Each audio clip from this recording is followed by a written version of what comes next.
D-Mace, Vingan, and Donick, 102.5, 106.3 The Game. Broadcasting from the Busy Bee Plumbing, Heating, and Air Conditioning Game Nashville studios, home of the $99 yearly Beehive membership, where the buzz is always about great service. Willie Donick, Derek Mason, and Adam Vingan here with you. Momentarily, we will be joined by a special guest. Nashville Predators captain Roman Josi will call into the program live from Seattle, where the Predators will wrap up their road trip against the Seattle Kraken. Puck drop at 9, pregame at 8, right here on 102.5, 106.3 The Game. It is a nationally televised game, for real, not the ESPN Plus nationally televised game. It is a TNT game, if I'm not mistaken, Willie. The only TNT game for the Predators this season. I'm booing it. Might be one more, but I think you're right. I'm booing it. I hate it. That's just me. Because Willie and C. Mason are not on television, and they're not talking about the game. And I dislike when the national guys get on, and it's just like a love fest for the other team each and every time. To be fair, we do love watching Willie Donick do his thing on FanDuel Sports Network, but because he's not calling the game tonight, he's here with us today. Yes, well, we'll take that. But it's a trade-off. Yeah, it's a good trade-off, but yet and still, I'd rather have you and C. Mace. I'm choosing to be optimistic about this. But as we await Roman Josi, normally a mid-November game at Seattle that starts at 9 o'clock our time might not register. But considering where the Predators are in the standings, how this road trip has gone so far, and actually we do have Roman Josi on the line, Nashville Predators captain Roman Josi joining us live from Seattle. Normally, we have player guests on Chase and Big Joe, but we are fortunate to have Roman Josi on the line right now. Roman, thank you so much for joining us. We were just talking about the game tonight against the Seattle Kraken. In your last game, a win against the Vancouver Canucks, 5 goals for the team. What was the most encouraging aspect of that game that you're hoping to carry over to tonight's game? Yeah, obviously it was nice to score a couple more goals for once, and I think just the way we played, I think we had more zone time. I felt like we created more chances, played a little more in their zone, and obviously creating chances kind of been hard to come by for us. So I think that was definitely encouraging. I recall last season, Roman, once you got the hang of Andrew Burnett's system, your game took off. And so far this season, we've seen Brady Shea struggle. There is an adjustment period. We know that, but you spend a lot of time on the ice with Brady Shea. Where have you seen him take strides in getting more comfortable in this team system? Yeah, I think he's getting a lot more comfortable. I mean, like you said, I think Bruno's system, it's definitely different. I remember last year just talking about, like, for myself, it was it took me some time to adjust and get used to it and find ways to create. And I think for everyone last year was the same thing. And Brady, I think he's been great. I mean, I enjoy playing with him, and I think me and him are building chemistry and getting better each game, and it feels like he's getting more comfortable with the system each game too. Now, I know this hasn't been what you guys have expected or anticipated at the beginning of the season, but it has happened, and you guys still have a long season to go. But what has been the morale in the locker room, the first half of the season? I mean, obviously when it doesn't go your way, it can get frustrating, and obviously winning is always more fun as a team. But I feel like we've handled it really well. I think we've been really honest with each other. We've been honest about what we have to do better and where we have to play better. But at the same time, I feel like we never lost that belief that we can turn it around, and that we're going to play better and turn this around. So I think it's always a fine line. Yeah, I think you got to be accountable for your game, but at the same time, you gotta keep that belief and keep going. Roman Josi is with us as the Predators get ready to play Seattle tonight. Roman, just getting back to Brady Shea for 1 second. You've played with some really talented defense partners going way back in your career. You know, Shea Weber going to the Hall of Fame now. Great rapport with him. You know, so many great defensemen. What is the process like just to get to know? Because everybody's a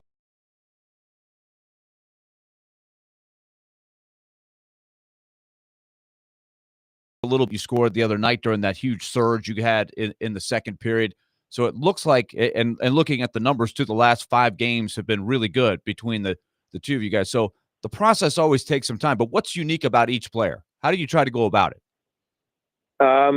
Yeah, I mean, I think you know most players pretty well, but I think until you play with them, there's so many little things that guys do, and obviously, you know, everybody's a little bit of a different style, and I think, yeah, like you said, with Shea, and then I played with Ellis for a long time. I think you just start knowing each other, like the little things in their game, and you kind of know what the other person is going to do at certain times, and that just takes time. You can't really get that from watching a player play.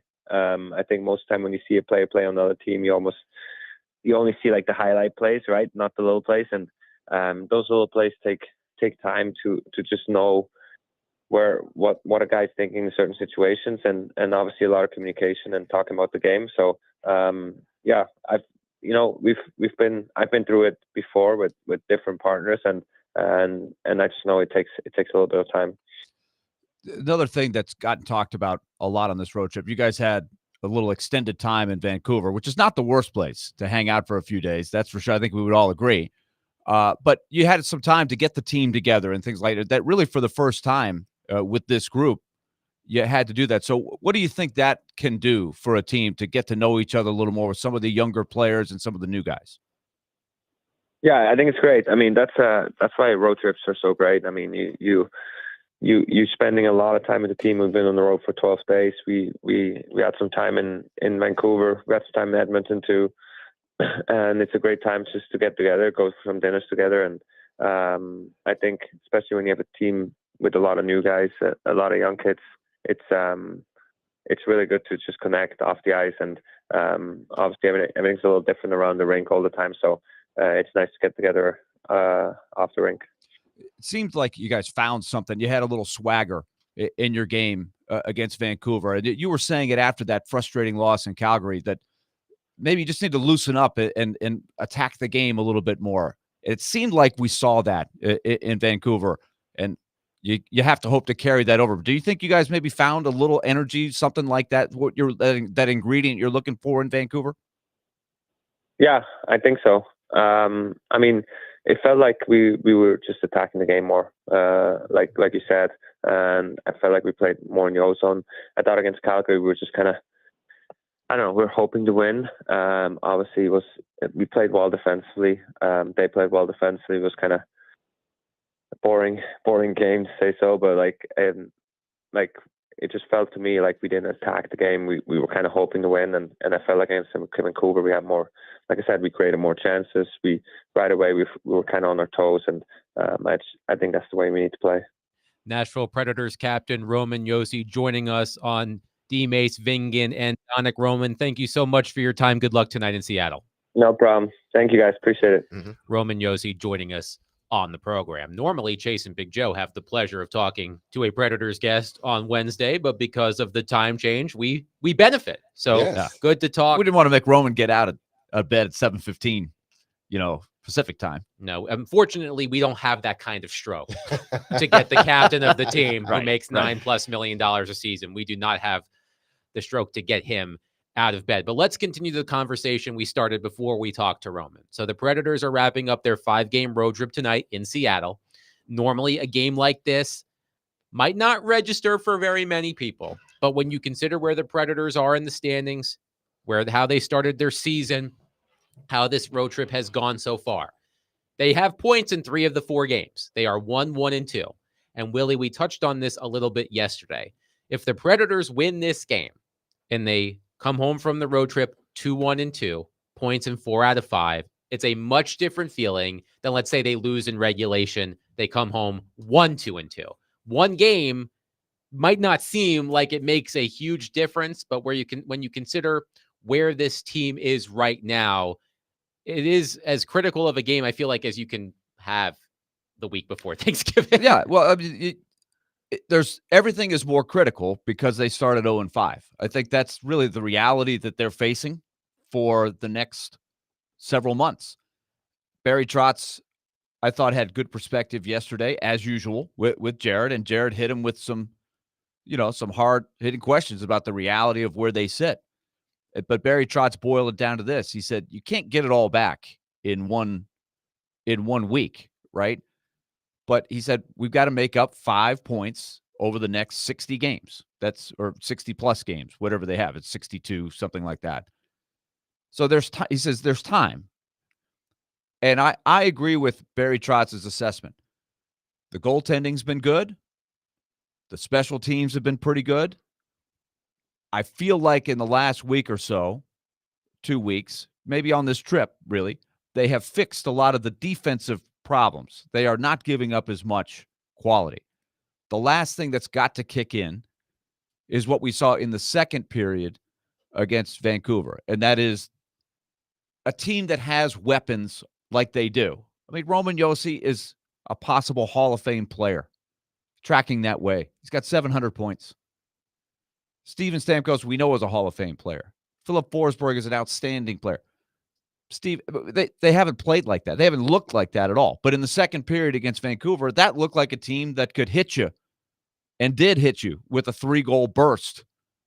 That didn't happen twice all year, right? So there's a lot of areas where they've underperformed. So that's the last layer that Barry Trotz wants to see. He seemed pretty optimistic that over time you will start to see that. That's why I was curious about Roman's take on the group, right? The group's been away. They've been together. They've gone all over the place the last couple of weeks, but especially on this road trip where you kind of gather in a city for a couple of days. You have a time to have a couple of group things. Let's hope that helps with the process here. But you're right. This would be a huge game, feather in their cap to feel good about where things are going if they can win tonight. And if they lose, then it's going to be a setback. Oh, man, we thought we were getting someplace, and back to the drawing board. Tough game against Winnipeg coming up on Saturday. Then you turn around and go play New Jersey on the road on Monday. That's a team that's playing really well. So it's always a challenge, and because you're starting from behind, there's urgency there. We've seen a couple of these false starts this season. They win that game at home against Colorado. You hope that jumpstarts them. Then they get shut out by the Kings a couple nights later. They win at home against Utah, another shutout win.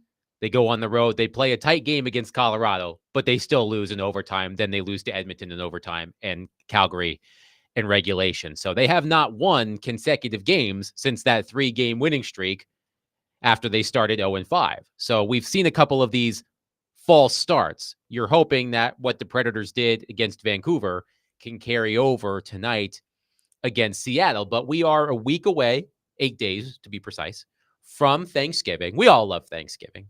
And oftentimes, where a team sits on Thanksgiving in the NHL standings can tell you about whether or not they're going to make the playoffs.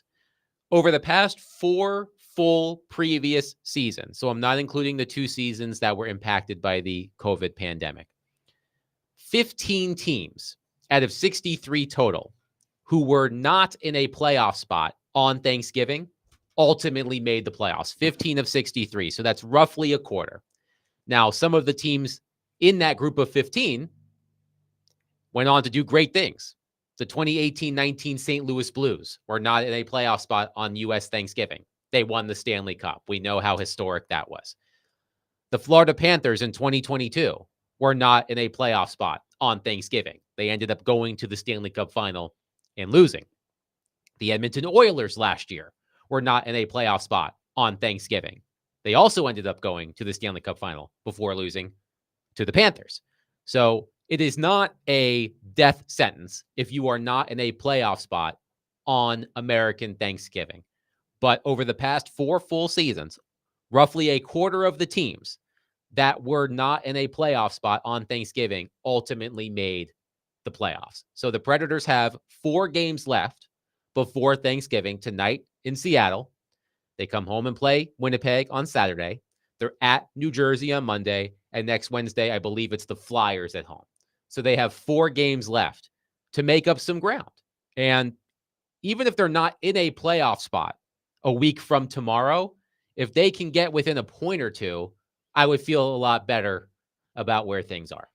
Well, they have, what is it, 5 of the next games at home. They got to take advantage of that. You really do. I know they've been on the road. It seemed like for the last month, but it hasn't really been a month. But they've been on the road a lot. They get to come home this weekend. Hopefully they can pick up a win. But you got to take advantage of the opportunities when they're there. I know they play some tough teams coming up within the next 8 games, but if 5 of those next 8 games are at home, you got to take extreme advantage of that opportunity. I know they haven't been great at home, but it has to start to change within these next 8 games, at least for me. And that puts us a little bit past the Thanksgiving threshold. But I think these next 8 games, with 5 of them being at home, they're critical. Yeah, the Thanksgiving thing. Jared hit Barry Trotz with a couple of questions about that, because around the league, for whatever reason, I don't really hear this in the NBA. No, me either. I've never heard that in the NBA. Don't hear it my in whole life football growing up, either. if you're not in it in Thanksgiving, you're not going to make it. I've never heard that. And in baseball, they kind of use Memorial Day as like, oh, okay. And so Barry Trotz did say, look, you have a little bit more of a footprint of what your team is by Thanksgiving. He said that's fair. Mm-hmm. But it is kind of an arbitrary date to say you're in or you're out by Thanksgiving. I'll give you an example. 2016-17, the Predators got a bad start, and they were on Thanksgiving 9-7-3. That's nothing to write home about. And I think it's fair to say that even if they play pretty well here, they're not going to be over the line at Thanksgiving. They certainly weren't there last year. And I think you looked it up, and I would throw in 2021, where it was a shortened season, but they got up to an awful start that year and came back. There's been several teams, and I'd have to look for the exact number, but I would say it's been at least 4 times that the Predators have been below the playoff line Thanksgiving. In this 4-season stretch that I looked at, they were below the cut line on Thanksgiving twice. In 2021-22, they were tied in points with the 8th place team, but had played 3 more games. So because of points percentage, they were not in the playoffs. Last season, they were 5 points behind Seattle, but had played 3 fewer games. They had 3 games in hand. Okay. So roughly the same neighborhood. Every year is different. But Barry Trotz didn't seem to subscribe to everything is going to be dictated on Thanksgiving Day. I don't know where that came from. I don't really know, to be honest. But Elliot, honestly, definitely hits it every year, right? Yes. And he throws the numbers out to you. Obviously, the percentages are lower for the teams that are out of it. It's just simple math to some degree. But were those teams already bad teams? Well, some of them are, right? But there's a team or two every year that seems to get it right. Right. I mentioned the Panthers the year they went to the Stanley Cup final, the Oilers last season. I wonder where the Oilers were on Thanksgiving last year. I think they had started to come around, I think, by Thanksgiving, but they probably were still below the playoff spot. So the point is, it is a marathon. There's months and months of this. And what you have to hope for example, we just hit Roman Josi with a few questions about Brady Shea. Roman Josi and Brady Shea in the game in Florida. First 2 goals of the game, boom, boom. Both with Josi and Shea on the ice. They clearly were not on the same page. We talked about it on our show a lot. I thought that was a crossroads right there of, do you break up that pair? And Andrew Brunette in that game broke them up for the rest of the game. And I think he had a decision to make. Am I going to go with this for a while? Are they better off playing on separate pairs? Decided not to do it.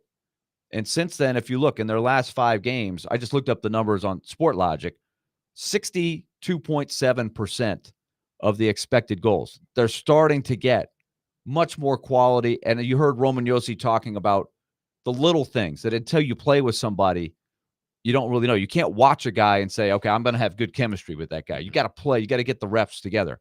It looks like it's coming around. That's one example of, I think, where they're, to use the theme that Barry Trotz said, we're slowly making progress, but we've got to get there.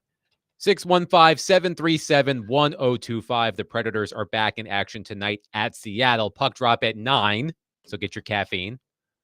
Pre-game at 8. Got to get a little nap. 9 o'clock. Whew. 9 o'clock. Yeah. Man, I'm old, man. Pre-game at I pre-game can't at stay up 8. that long. Right here on 1025, 1063 The Game. Coming up next, we have new college football playoff rankings, and Tennessee, they're on the outside looking in.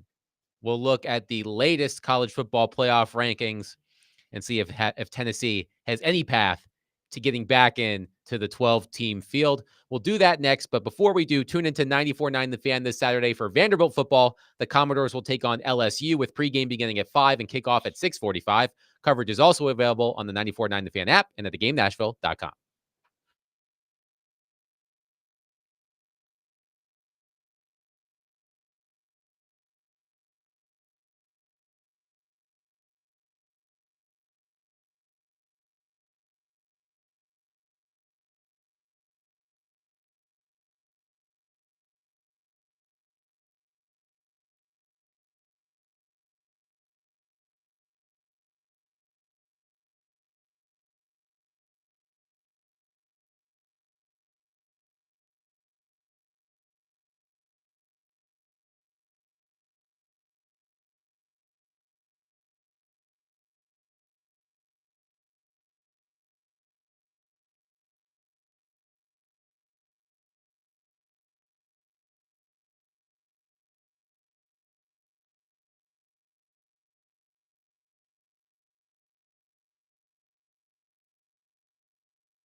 Tune into 102.5, 106.3 The Game this Saturday at 11 a.m. for our college football game of the week, and it's a big one. Indiana versus Ohio State.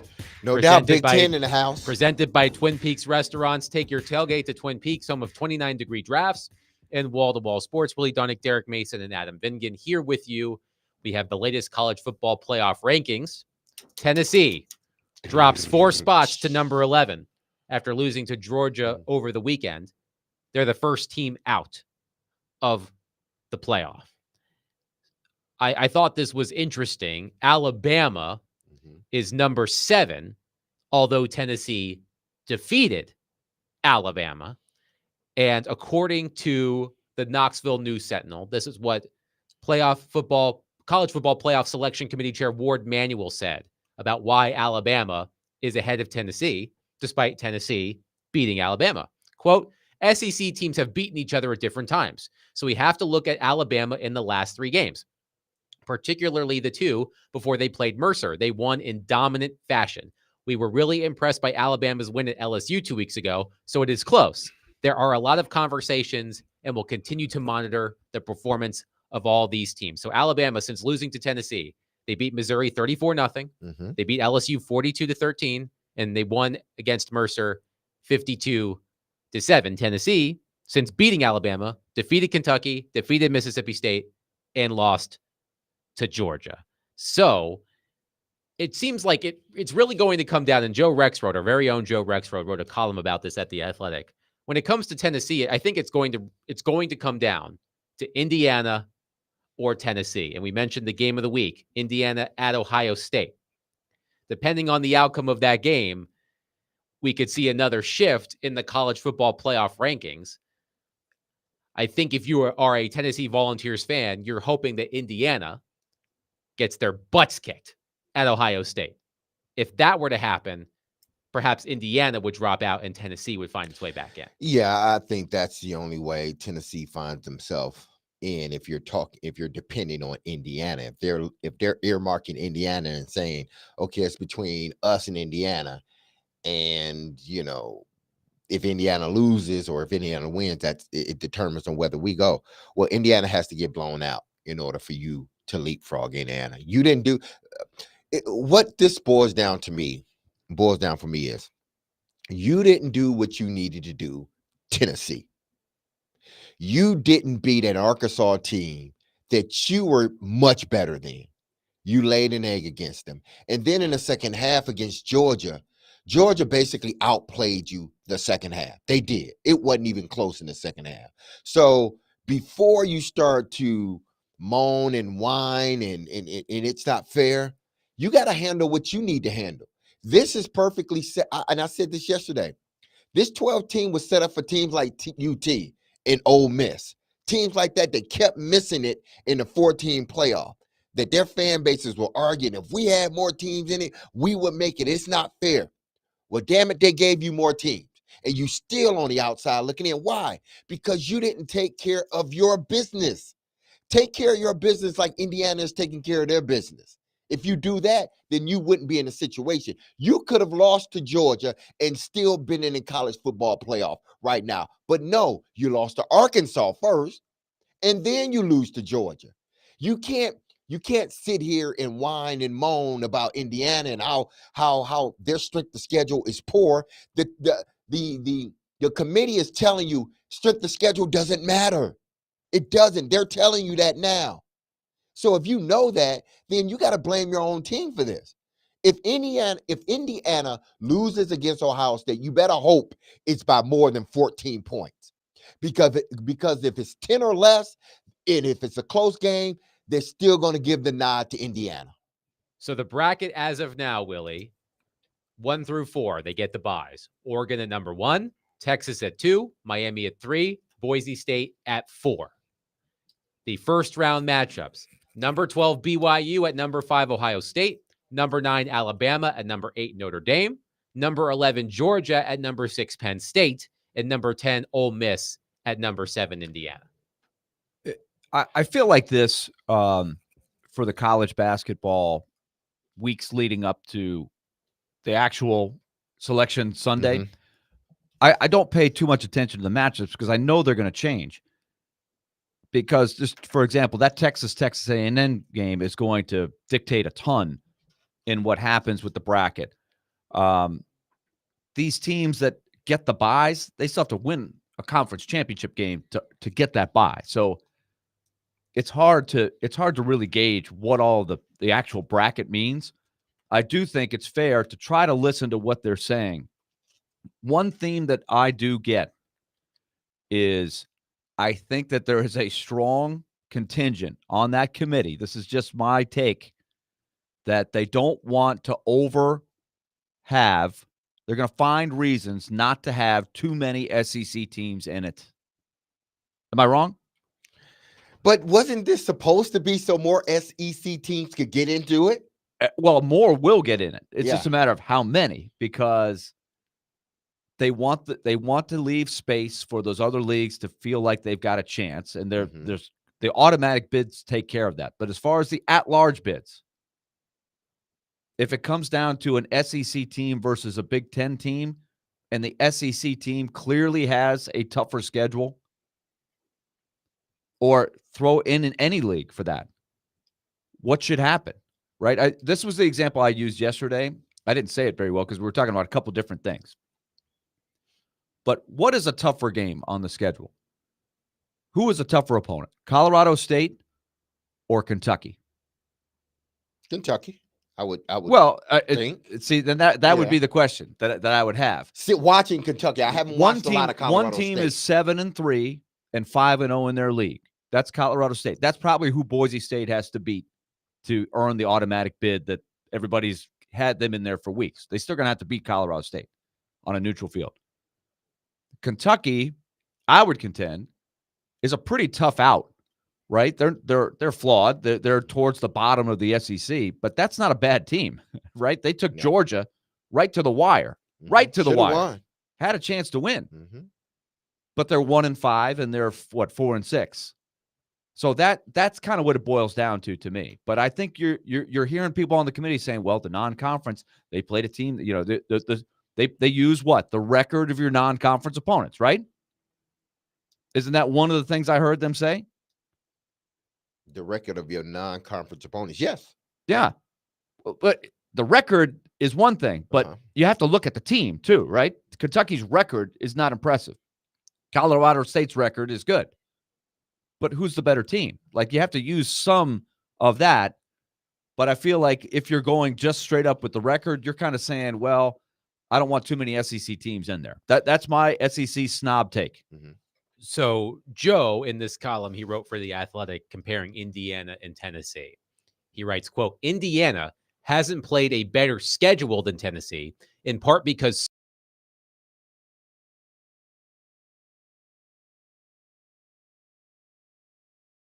weekend they've played the defending national champion Michigan Wolverines. They played Washington, the national runner-up. They played a resurgent Nebraska team. Like that, the schedule on paper looked tougher at the beginning of the season. It hasn't worked out that way though, because those teams, particularly Michigan and Washington, not Indiana's fault. Right. Indiana this is Joe's quote, Indiana hasn't played a better schedule than Tennessee, in part because so many things we thought would be true haven't been. But Indiana has played better football than Tennessee, according to Joe.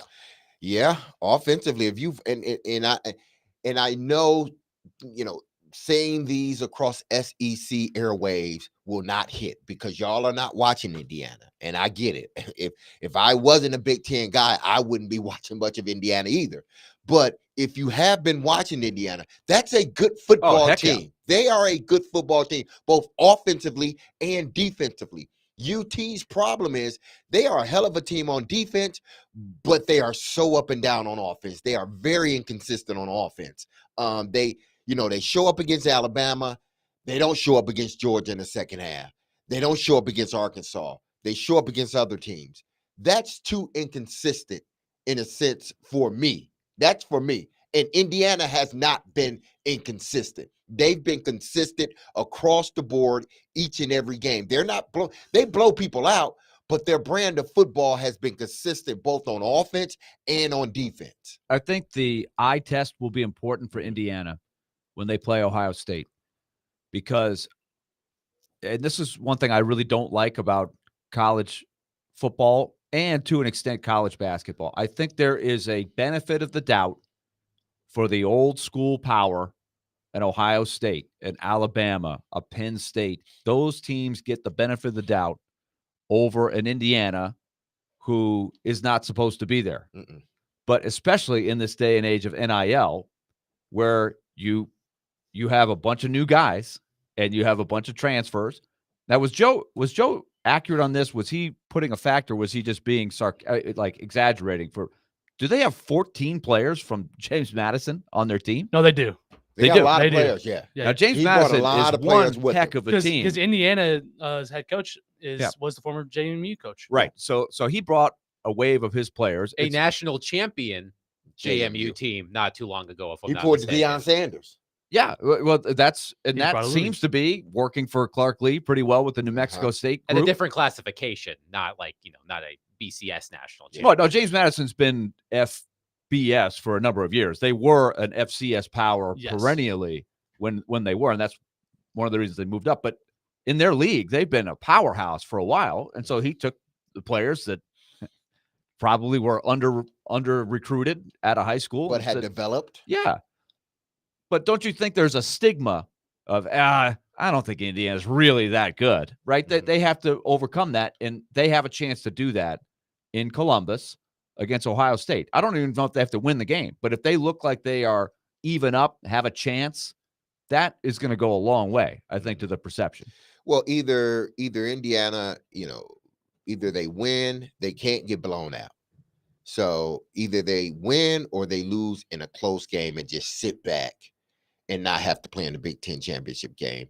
That works for them if it's a close game. That's what Tennessee fans, that's what they need to be hoping, that if they do lose, it's by more than 10 points or 14 points. Because if they lose and it's 3 points, 6 points, then people are still going to get a nod to Indiana. Because why? Well, Ohio State is the number 2 team. Yeah, they're number 2. They lost to the number 1 team by a point. They get to play the number 1 team over again to prove themselves. So the committee is going to be looking at that, because there's no way they want to do again what happened to Florida State. And we understand what happened to Florida State. They didn't lose the game, but they lost the most important person on their team. They don't want that they don't want that to play over again. You got a team that ends up losing one game. Let's just say one game, but they lose it closely to the number 2 team in the country, and then you leave them out. Nah, that's not going to happen. 615-737-1025. What are your thoughts on the latest college football playoff rankings? Did the Volunteers get a raw deal? I'm sure all Volunteers fans are Ohio State fans this weekend when they host Indiana, which could be the team that could keep Tennessee out. 615-737-1025. Tune into 94.9 The Fan tonight for Vanderbilt women's basketball. The Commodores will be at Memorial Gym taking on Hampton. Tip-off is at 6:30 and pregame begins at 6:15. Coverage is also available on the 94.9 The Fan app and at 949thefan.com.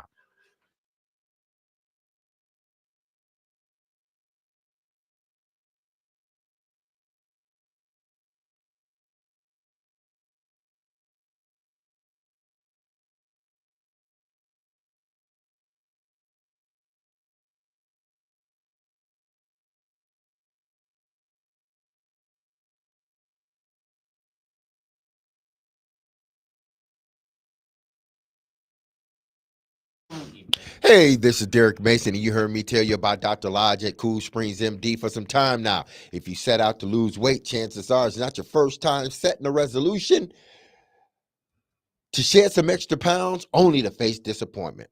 But at Cool Springs MD, Dr. Lodge and his team understands the frustration of this cycle, and that is why they offer a different approach to weight loss. Their comprehensive weight loss program is led by Dr. Jeffrey Lodge and addresses the root cause of weight gain with tailored nutrition, exercise, blood test supplements, and more. They will customize a program specific to you and no one else. So connect with Dr. Lodge at CoolSpringsMD.com today to schedule your appointment for a personalized weight loss plan just for you. That's Cool Springs MD, where your weight loss journey becomes a success story.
Tune into 93.3 FM Totally Hits Nashville this Saturday for MTSU football. The Blue Raiders will take on New Mexico State with a kickoff time of 1:30 and the pregame will begin at noon.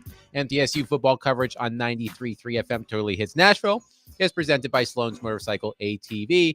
Willie Donick, Derek Mason, Adam Vingan here with you discussing the college football playoff. Tennessee, the first team out in the latest rankings. A big game this weekend, Indiana and Ohio State. As we discussed, if you are a Volunteers fan, you are hoping that not only Ohio State defeats Indiana, but does so handedly. Perhaps that could cause some doubt in the selection committee. Right, because Tennessee played pretty well against Georgia, had the lead, right? Looked like they were doing, and even though they lost by 14, I felt like they were in the game. I didn't know if I felt like they were going to win the game as the second half unfolded. but they weren't. It was not a mismatch by any stretch. It wasn't the best performance for Tennessee, but that is when you're on the road in a hostile environment like that, it's tough. And that's what Indiana is facing at Ohio State. They've got to play well for all the reasons we said in the last one. Give a few more tidbits for Joe, because he's hit on something here. It very well might come down to the last at-large bid between two teams from two of the power leagues, and it's a nice round number to say we've got 4 from the Big Ten and 4 from the SEC. So that is a political thing that might side with Indiana, just from a pure political, not the actual numbers. But Joe has actual numbers. So Joe Rexrode, our very own, wrote a column in The Athletic titled Indiana, Tennessee are on a course for a CFP committee showdown. So let's get a head start. And Joe did a lot of good research. In part, he wrote, in FPI, Tennessee is number 9 and Indiana is number 11. Let's include this week's games. Indiana at number 3, Ohio State, and number 129, UTEP at Tennessee. Indiana's 10 opponents have an average FPI rating of 64.9. Tennessee's have an average FPI rating of 54.2, thanks in part to a game against the team that ranks dead last at number 134, Kent State. Indiana beat the first 9 of those opponents by an average of 25.2 points per game. This includes a 56-7 humiliation of the Cornhuskers and a 14-point win over Washington, with backup quarterback Taven Jackson in for starter Curtis Rourke. Tennessee is plus 16.1 points per game in average margin against its 9 FBS opponents. This includes an overtime escape of Florida, a lot of bad offense, and a lot of excellent defense. And it includes the win over Alabama, an achievement well beyond any of Indiana's. Very interesting points by Joe. Florida is a really interesting team. Early in the season, Florida did not look like they were going anywhere, but Florida, of course, has played a very difficult schedule and has rebounded and played really well the last few weeks. They've been tough, except for when they went and played Texas. But that's another example of a win that doesn't, from a distance, look like anything special. And you're kind of like, why didn't they blow out Florida? Mm-hmm. But Florida can be tough on a given Saturday. But the thing that Indiana's got going for them is something that Joe mentioned in there. And D-Mace, you've noticed this. And this is a great philosophical question. What does margin of victory mean at the end of the day? Because Indiana hasn't just squeaked by like a lot of these sort of out of nowhere teams do. They have dominated for the most part in the league. They've dominated. Yeah, they have. They've, with the exception of that Michigan game, and you're going to have games like that in the season where they're tough when you're playing a good opponent. Listen, Michigan isn't what they were last year, and thank God they are not. I'm glad they are not, being a Michigan State guy. But they're still a tough team. They're still a team that is not going to lay down. And Indiana had to dig deep to pull that victory. And that was a tough victory. And I'm not saying that Tennessee hasn't had tough victories as well, but Indiana has dominated their games. Tennessee has dominated some of their games. Some of their games they haven't. Some have been close. Again, I go back to that Georgia game. The second half, I'm gonna read something off to you. First half, it was 17-17 going into half. Now, mind you, Georgia scored 17 unanswered points in the second quarter. After halftime, 7 plays, 34 yards, punt. 7 plays, 30 yards, punt. 12 plays, 36 yards, punt. 5 plays, 17 yards, fumble. That is a total domination. You couldn't manage to get past 30 yards, get no more than 30 yards in any given drive in the second half. And now y'all are arguing and y'all are butthurt because Indiana right now is ahead of y'all. It's right now. Let it play out. But y'all butthurt. Y'all couldn't generate a muster anything in the second half against Georgia.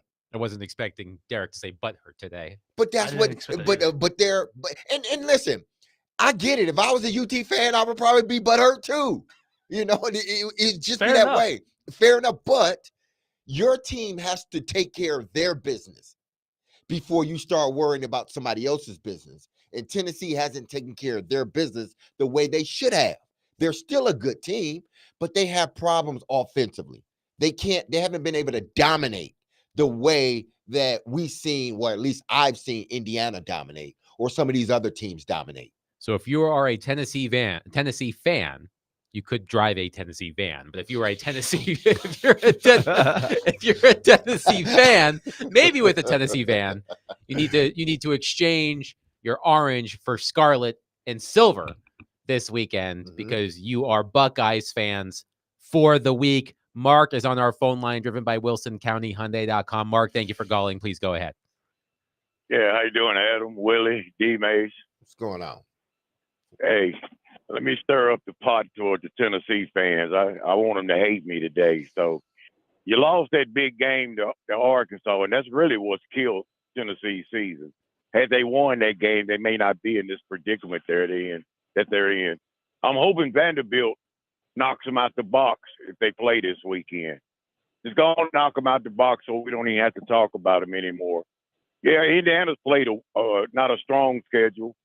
It's been a decent schedule. But, D-Mays, my big question is, what about Penn State? Their schedule's been weaker than Indiana, and then they lose at home to Ohio State. They can't even get in the end zone.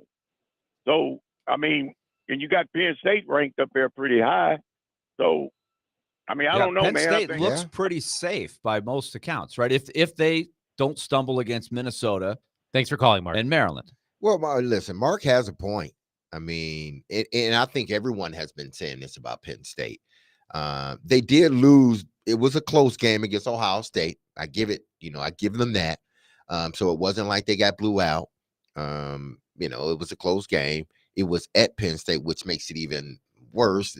You couldn't win that game, and it was in your own backyard. So yeah, you can have that same argument about Penn State, that their strength of schedule. But what did I say earlier? The committee has already told you strength of schedule is not on the top of their list. I do think you should look and see, did you play it? Like you said, like Indiana, I don't think was expecting to try to be impressing the committee this quick with the coaching change. No. And so they didn't schedule a Power 5 team outside of their league. They won 3 complete blowouts against some lesser teams. And Penn State did play West Virginia, who is, a decent they're, team. they're at least a Power 5 team and a decent team. The thing about Penn State that, I know they're high in the rankings, but the fact that they could never win the big game. I mean, James Franklin's record against top 5 teams is what, 1-13? Yeah, he's right. Like whenever, I know they're a good team, but when they have that moment to play a team on its level, they never win. Right. I know that's different than but making an at-large in the top 12. But I think they are a that's perennial clouding top 12 my opinion team. of Penn State is that they don't win the games against their peers. That is James Franklin every year has had to answer those questions. But now Minnesota's no pushover here, but Penn State has to go there. I think that game is at Minnesota. They're right? at Minnesota, then home to Maryland. So they're a 12.5-point favorite against Minnesota. They got to win that, and then Maryland is not real good. No. But they're looking at 11-1. They're gonna be in. Yeah, they're in. Yeah, they win the next 2 games. And they will not be in the Big Ten title game either way, unless Oregon stumbles, right? So they'll be sitting there. They'll get the nod. I go back to is there a scenario, whether it's Tennessee or anybody else, where 5 SEC teams get in and only 3 Big Ten teams get in? I don't know. I think the committee politically is going to be like, hey, 4-4 sounds really good. Oregon. Hey, this is the first year we've done this. 4-4 sounds really good. Yeah. And that wouldn't sit well with me if I was Tennessee, because it should just come down to those 2 teams and there should be no other factors. But then people will say, if it was 5-3, you got an SEC bias once again. 100%. 615-737-1025. We will bring Jonathan Hutton into this conversation. I'm sure he has plenty of thoughts on the college football playoff rankings. We will talk to him next. Willie Donick, Derek Mason, Adam Finken, 102.5, 106.3 The Game.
D. Mace, Vingan, and Donick, 102.5, 106.3 The Game. Broadcasting from the Busy Bee Plumbing, Heating, and Air Conditioning Game Nashville studios, home of the $99 yearly Beehive membership, where the buzz is always about great service. Willie Dunick, Derek Mason, and Adam Vingan here with you, joined, as we are every Wednesday, by Jonathan Hutton of Hot Mike with Hutton and Withrow. Hutton, we've been talking college football playoffs, specifically a column by our very own Joe Rexrode in The Athletic. It's going to be a showdown between Indiana and Tennessee, it appears, for that final college football playoff spot. Where are you in this argument between Indiana and Tennessee? I'm Tennessee. I mean, if we're going to actually do what the committee is tasked with doing, they are not told in that room that they are supposed to select the most deserving team. They are supposed to select the best teams. Tennessee has a 5-point loss at Arkansas, a 14-point loss at Georgia. They have a 7-point win over Bama. And then the next best win is at Oklahoma. Look, Indiana can control everything with a win over Ohio State. But, I mean, it is drastically different with the schedules, even in an easier, quote-unquote, schedule in the SEC for someone like a team like A&M this year. It is way different comparing the two conferences right now. The SEC and the Big Ten, though, they're keep in mind they're in lockstep with this. Greg Sankey and Tony Petitti put this whole thing together. So I'm expecting both conferences to get the same amount of teams. So let's assume Indiana loses to Ohio State. Let's say it's a close loss. So they'll finish 11-1. If Tennessee wins out, they'll be 10-2 if I have that correct. Yep. So in your mind, even a 10-2 Tennessee team is more deserving or better than an 11-1 Indiana team that loses close at Ohio State. But Hut, add this. Tennessee would then be the 5th team, though, if they get in, right? The 5th in the SEC. Well, potentially. In theory. Yeah.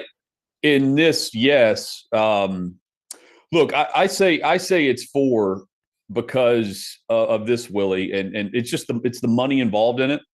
Right now, each conference, Big Ten and the SEC, guaranteed $21 million every year for this. Notre Dame took concessions. They're getting $13 million and they can't get a bye. Notre Dame's a big factor in this too, but the team by team, if you get a bye, you're guaranteed to bring in $8 million because you get $4 million per round, and it jumps up to 6 for the semifinals and the national championship game. Point being, to me, there's no question that the whole, it's not like the committee gets in that room and just, doesn't know what they're tasked with doing. I never hear anyone say it was a horrible experience for them, but it was so unorganized that they never want to do this again and would never recommend it. It's the opposite, actually. And the way they slot teams and the way that they've had teams drop with a loss, to me, it's not if you lose, but how you lose. And I think in large part, they look at losses more than wins. But whenever they look at the potting system that they use, they have green squares next to the big games on the schedule, and then it fades out and it goes dark red at the bottom. And that's based on their own strength of schedule metric, graded against the teams that they have in that room. I look at that, Willie, and I think, yeah, it's a 2-loss Tennessee team. Who knows what happens in the SEC championship game? But how else would you grade an SEC team against Indiana right now, given the fact that the real line of demarcation is the Ohio State matchup and what they represent in terms of where they would be at the end of the year too? Stephen Godfrey wrote a guest column in the Washington Post with the headline, Lane Kiffin undermined the SEC title game and the SEC should thank him, because earlier this week he mentioned that he and his rival coaches want to avoid playing in the SEC title game because a loss there could knock a program from CFP contention. I don't think he's wrong. So does Kiffin have a point? Sure he does, but we just heard an SEC coach who's never won an SEC title in the toughest conference in America admit that he doesn't want to play for the SEC championship. Think about what they've – so to me, there have been these rumblings, and I don't know if it's official, but these rumblings that they're not going to count a loss in the title games, in these championship games, against teams on championship Saturday. I don't know how they don't, because it's a part of your resume. It's recency bias. And unlike the college basketball tournament, there's nothing that prohibits them from weighing recent wins and losses versus what you did at the first of the year. Now, how illogical is that? Where if you win, it's an automatic bid and a bye, but if you lose, it doesn't really count at all. Well, so that makes no sense. I totally agree with you. And I think what they're going to end up doing when they go to 16 is the teams that get in these championship games, both of them are automatically in. Automatic qualifiers. And I'm not saying that for the ACC or the Big 12. They're along for the ride here. But they're already floating out there that they want 4 to 5 guaranteed teams from the Big 10 and the SEC. Normally they get what they want. In this case, if Tennessee's in, if they lose, that's their third loss, right? Like it's detrimental to the resume and the point that you're trying to make when a day later they're going to be announcing the brackets. And I mean, again, you're better off not playing right now, and that's something. When it represented, I mean, the Southeastern Conference, for a coach to go and win the SEC is a big deal. So, I mean, Kiffin, who's won a big game this year, is saying, it's about the national championship, and it is. But he wants to bypass the SEC championship for Ole Miss, and I don't blame him. But that's the system that they've created. I think the only way to set a precedent here, guys, is the 2 teams that get in to that title game are in. Or you could just eliminate the championship game. There's way too much money. I know that. I know they will never do that. But if you want to get rid of that problem entirely, you just do away with the championship games, and let the season play out. They want these games they want the playoff to really begin right there. Mm-hmm. But the problem is they're saying the opposite. And I don't blame Kiffin or any coach that's not speaking out against it. By the way, this is no surprise. We knew this whenever everything was announced prior to the season. So I think it's just now jarring that you hear it from an SEC coach saying this. And it's more likely that you lose in the SEC championship game given the competition as well. Yeah, but do you think one way, beside the obvious, which they're never going to do, get rid of the championship game, but forcing the SEC to play 9 conference games, because the Big Ten plays 9 conference games, so forcing the SEC to play 9 conference games instead of 8? Well, the only way they'll go to 9 is if you get the automatic qualifiers when they expand to 16. That they're guaranteed to have that money. So they want it both ways. The SEC, of course, they do. Yeah, they just want they own Mace, Sankey, and Tony Petitti. They are running college sports. Like they not only do they want it their way, both ways, they put all of this together. Like there's chaos. They want it subjective. Mm-hmm. Because the Big Ten makes a different argument than the SEC. The Big Ten says, we haven't lost down the stretch, and we've been consistent in the polls. And the SEC says, yeah, but we've played this schedule. This is who we're competing against, this schedule. It's 2 totally different arguments, and one of the resumes has a loss next to it.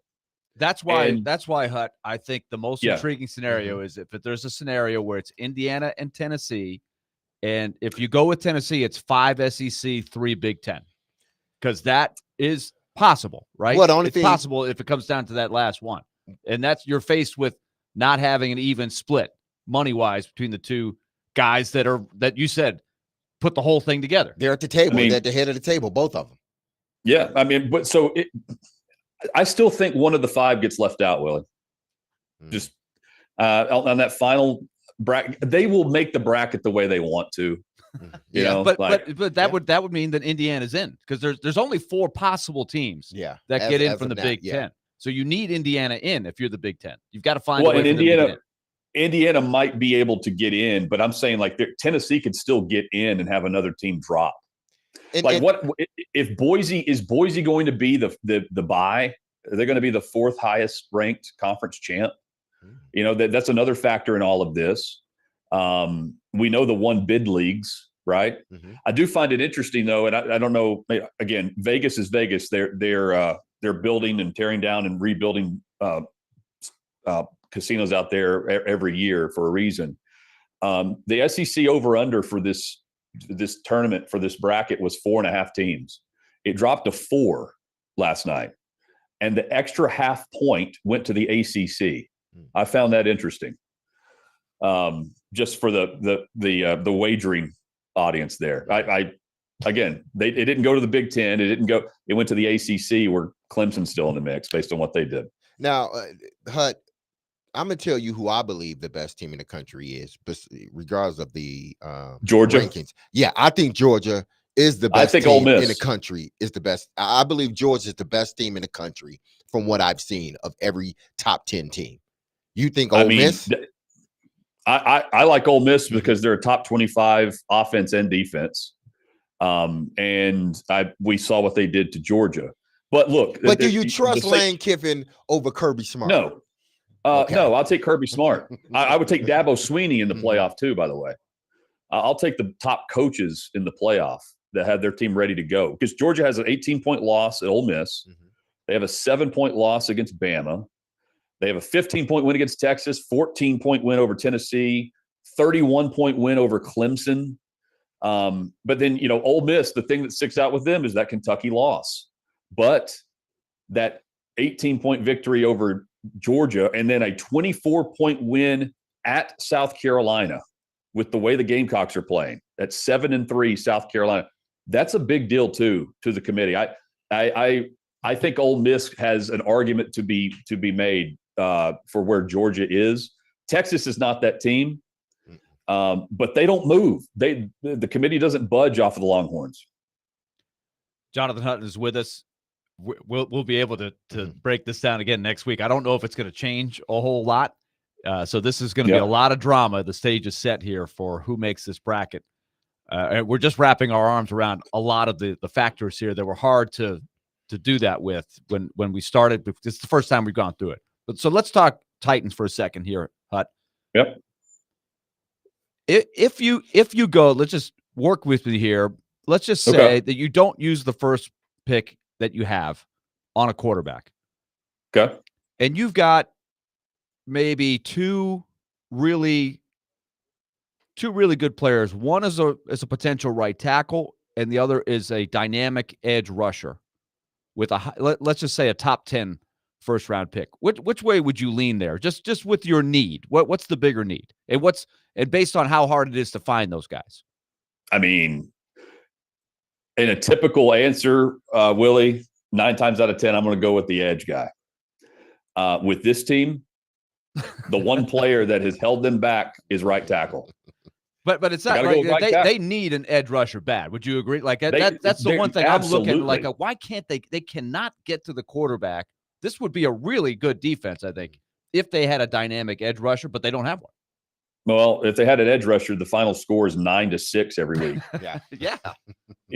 And because they can't move the football, and neither would the other team would be like the Titans are. So I would guess that's good and bad.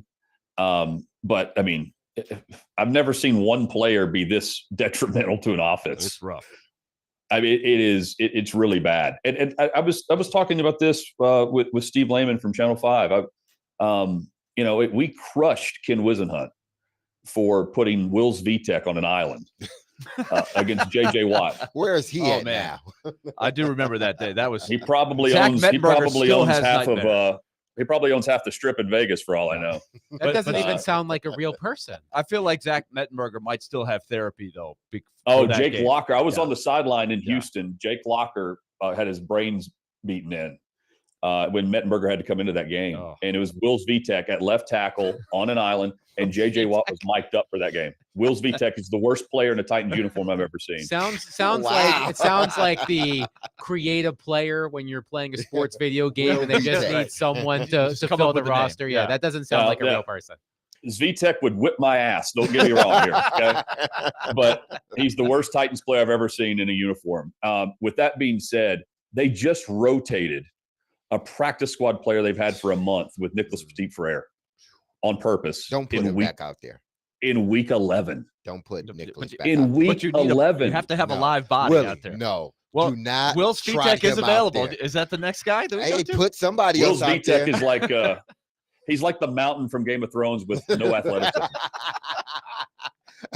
I mean, you have he's to a big put dude, but somebody that's out about there. it. That's the problem. Yeah, That, quick question here. Along the lines with what Willie was saying, and we did discuss this. Say if the Titans do, because my thing is, if indeed Will Levis continues to trend upward like he is, and listen, after 2 games, I'm not anointing him the starter we're talking small moving steps here, forward. Mason. Yes, if he can just continue to make incremental steps moving forward as the season ends, and the Titans decide that, okay, he looks good enough, now we're going to start to build around him. You have the number, say you have the number 1 pick. Would it be better for the Titans? And I said this, would it be better for the Titans to trade out of that number 1 pick, move down to maybe 5, 6, somewhere in there in that range? And if you still, because now you will essentially probably get 2 first-round picks. If you can't get the quarterback you want, say with that 2nd pick, then you go get a guy like Mac Jones, and you allow Mac Jones to compete with Will Levis, because I truly believe. No. Listen, hear me out. Okay. I truly believe that he needs someone to push him. You need to bring in a bona fide reliever that if it doesn't work out, you still can win football games. I said Mac Jones because I looked at Mac Jones' first year with Belichick. He had an offensive coordinator, and he was trending up. The next year, they took away his offensive coordinator, made a defensive coordinator, offensive coordinator, and everything started to go downhill. Really right? Yeah. So he never had an opportunity at this first year to really progress as a quarterback or grow as a quarterback. So if you put him in a system where now he has a offensive coordinator, now he can truly compete, and hopefully, which I believe you will, get more of the Mac Jones that you saw in the first year as opposed to Mac Jones that we've seen the last 2 years. And that will push Will Levis to be a better quarterback. At least to me, that's what I'm thinking. Because then you can hold off another year with getting your franchise quarterback. Too late to do that. Should have done it this year. Yeah, you're right. Should have done that this year. They jumped out and got Mason Rudolph. And, I mean, if they do that, if they were to pass on the quarterback with a quarterback coach that they hired deliberately for this reason, you might as well go rehire Mike Vrabel. That's the type of offense they're going to be running. But that's what offense they have right now. This offense was averaging 2.8 yards per play before the 98-yard pass Sunday. So, like, I credit Levis for making a bad situation and finding a solution. He had a great 3rd quarter, but I mean, he was 6 of 6 in that 3rd quarter. Mm-hmm. Nick Westbrook-Akine is kind of overlooked here because he's another great storyline to it. But the facts are still the facts when it comes to where he is as an NFL quarterback. He needs more than just Mac Jones to push him. I know you would agree with that. I mean, in the first half, in the 4th quarter, if you take away the 3rd, he's 11 of 25 for 134 yards. He's completing 44% of his passes. It's very similar to his Atlanta game in his first start. And up until Sunday, that the Atlanta game was the outlier. He did some really nice things to where you like raise an eyebrow and go, that's the NFL arm that we've been wanting to see. I liked what he showed us when they were down 16. But, I mean, and other things factor into this. The refs played a factor. So does the right tackle conundrum that he did not create. But Sunday featured good play, but also those below average moments, not just for Levis, but this entire Brian Callahan offense. So, again, if Callahan's going to stand a chance and not go out with a whimper, I mean, let's face it here. He's going to have to get his quarterback. And first 35 plays with an offensive coordinator who is a head coach because of what he's been known to do with his quarterback development. First 35 plays gained under 100 yards. But yet it's the explosive plays that we saw in the 3rd that stand out. And that's good because we haven't seen it. But, I mean, if we're going to get behind Levis, we got to see more from Callahan developing this guy. And it's one or the other. And I look at Levis with the sacks he's taking and everything else. and say it can be much better than that. And I would rather have one of the rookies than Mac Jones. Jonathan Hutton from Hot Mike with Hutton and Withrow joining us on the program as he does every Wednesday. Hutton, great stuff as always. We'll chat next week. Hey, Mace. Yes. How would you like it catching passes from Mac Jones right now? Well, I mean, yeah, in your prime. In your prime. You want him or Shedeur? You want him or Shedeur throwing you the ball? Listen, I'm taking Shedeur, but I don't think. But is Shedeur a top 5 pick? That's the question. I mean, there's the draft, and then there's the quarterback draft. Yeah, you're right. Hey, I don't hate the 2 first-round pick thing though. Mm-hmm. I don't hate that idea. I just you gotta have more evidence of what they have. And to me, it would be like a Sam Darnold type more than a Mac Jones. But I haven't even thought about Mac Jones until you bring that up. Okay. I forgot he was in Jacksonville. Yeah, it's fair to say a lot of people have forgotten about. He got to play Mac a lot Jones. of the game last week, and it didn't look so good. Hutton, what was the name of the player that you referenced at the beginning of the segment? Will Will Vitek. I can't even find him on Google. How do you spell that? SVITEK. The VTech. I was looking for V, not SV. No, Zvitek. I was like, this guy literally does not exist. If he played for the Seattle Kraken, you would know how to spell that last name. That's right. Exactly. That is probably true. Hutton, Willie, are you not in Seattle? I'm not, because it's TNT tonight. Oh, the worst broadcast. I got it. See? Yeah. No, it's good. Tonight. No, it's not I'm good, a fan Willie. of the TNT. I'm not. They do an excellent I'm job, not. I think. I'm biased, so that's just me. Okay. All right. Well, according to Wikipedia, That's the Will only Svitek, broadcast you get to hear, Willie. Yes. According to Wikipedia, Will Svitek participated in the NFL business management and entrepreneurial program at Harvard Business School. He will own he will own a hotel on a strip. So you like might said, not have been Hutton. wrong about where He went to the class of J.J. Watt that day, man. There you go, He was mic'd up. That's Watt was how you mic'd get life up. lessons. Life lessons learned right there. I mean, Watt lined up the first snap and started laughing and said, "This is going to be an incredible day, gentlemen." That's what he said in the huddle for the defense. It just was went to- absolute devastation. I'm going to look up these quote unquote highlights during the break if we can find check it. Check it out. Enjoy. Yeah, J.J. Watt's a Hall of Famer because of Will Vitek.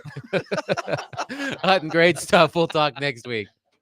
All right, guys. See you. 615-737-1025. While he was talking, I was looking up last names with V. I was like, this guy does not exist. I didn't hear the S. It's before not the V. Vitek Vanacek. No, It's Svitek. I didn't hear the sv.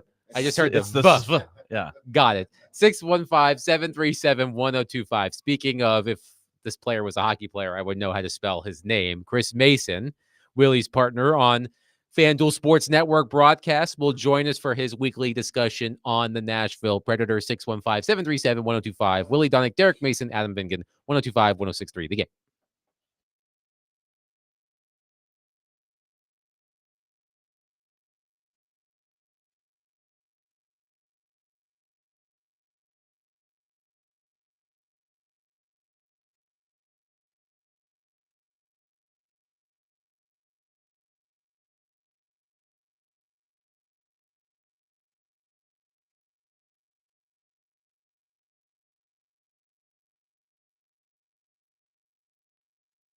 It's never too early to start thinking about the big game, people. And this November, now that it started, Zen Sports, the new sportsbook in Tennessee, has launched a brand new sweepstakes for all its Tennessee customers. The Big Game Sweepstakes, where you can win a grand prize of 2 tickets to Super Bowl 59 in New Orleans or $10,000 cash. And what's more is Zen Sports will also award 50 additional prizes, which includes 2 tickets to any Tennessee sporting event or $100 cash. Want in on the action? You can earn multiple entries every day by betting on Zen Sports app. For every bet you place, you will earn 1 entry, and for every dollar you bet, earn an additional entry like parlays. Earn double the entries on every parlay place. So what are you waiting for, fans? When you sign up for Zen Sports, you'll automatically earn up to $100 no danger first wager. If your first bet loses, you'll be reimbursed up for the amount of your bet up to $100. So start betting with Zen Sports and download their app today. That's Zen Sports, where betting just got better. And remember, Gambling problems, call 1-800-889-9789. Terms and conditions apply. Must be 21 years or older to bet here in Tennessee.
D-Mace, Vingan, and Donick, 102.5, 106.3 The Game. Willie Donick, Derek Mason, and Adam Vingan here with you, joined on our phone line, driven by WilsonCountyHyundai.com, by Predators television analyst Chris Mason. Chris, the Predators wrap up their road trip tonight against the Seattle Kraken. It certainly feels like a critical game considering where this season has been thus far. But as you've watched the Predators through the first 4 games of their road trip, which areas have you seen the most improvement or cause for encouragement?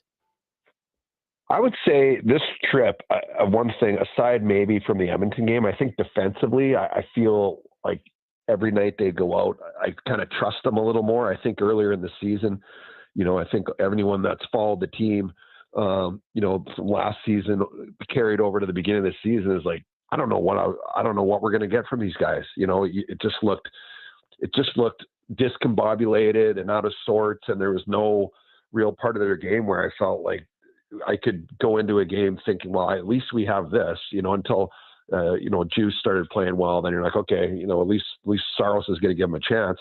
But in terms of their overall game, there was nothing that really gave me that confidence. But now I think this trip, I think they're starting to get it defensively. I think, every game that we go in now, I feel that, okay, the guys, at least they're going to play solid defensively. They've kind of figured that part out. It's looking consistent.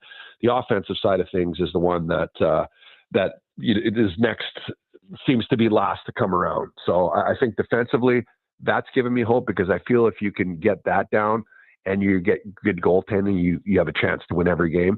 Obviously last game, the goals came, and that's the part that they need to keep, keep moving forward here and try to find some consistency in that part. It seems like there's going to be statistically, there's got to be a correction somewhere along the way, or at least that's what the numbers are telling me. But that's kind of been inconsistent this year. Every time I think that they go and score, 5 goals in 4 games, or 4 games and 4 goals in 3 games, something like that. So hopefully they can carry that over into Seattle.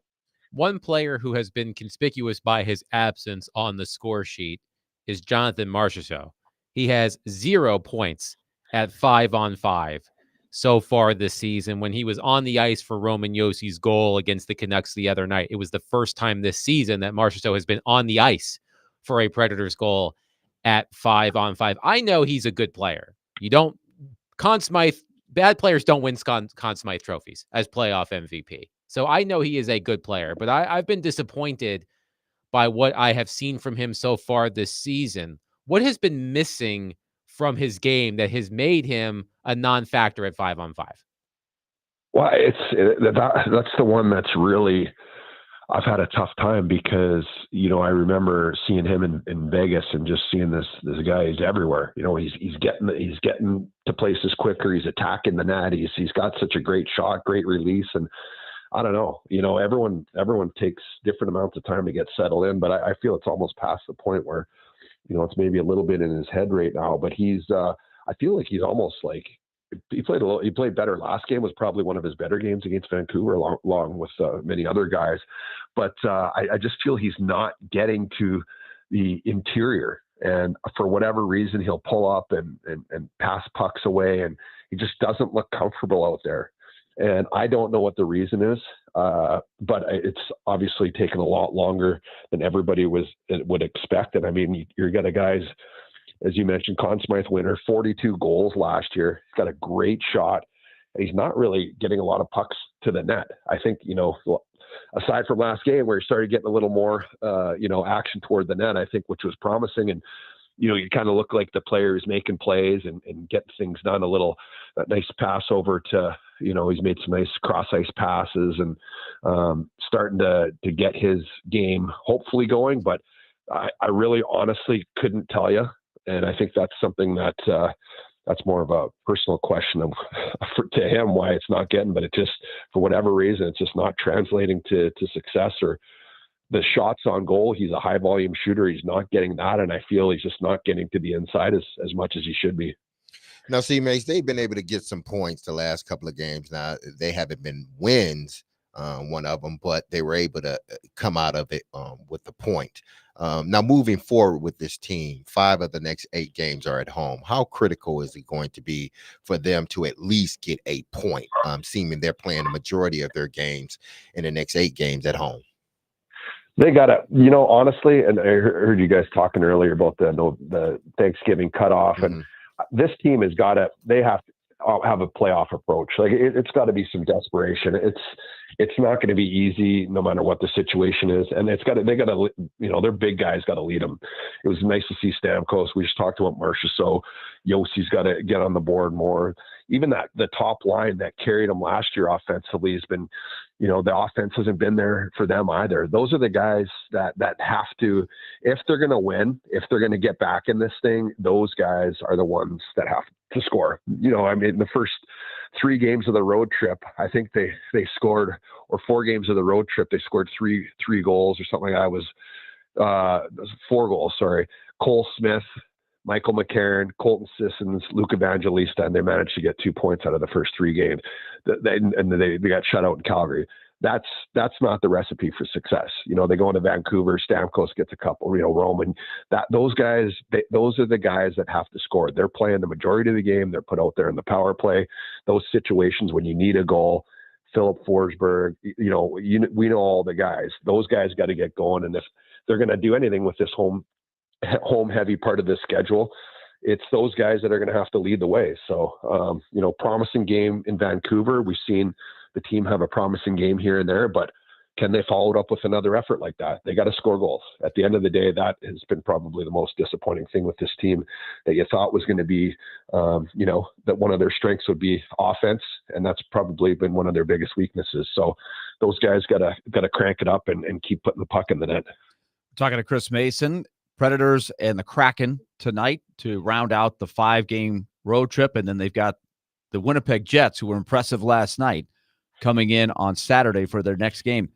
So, Mace, you told a story, and it was late at night. It was in Vancouver. I thought it was an interesting little tidbit for goalie people, right? UC Saros has played very well, and he made a little adjustment in his goalie stick. Explain that, because I think that's a pretty cool thing if you're looking for little details there.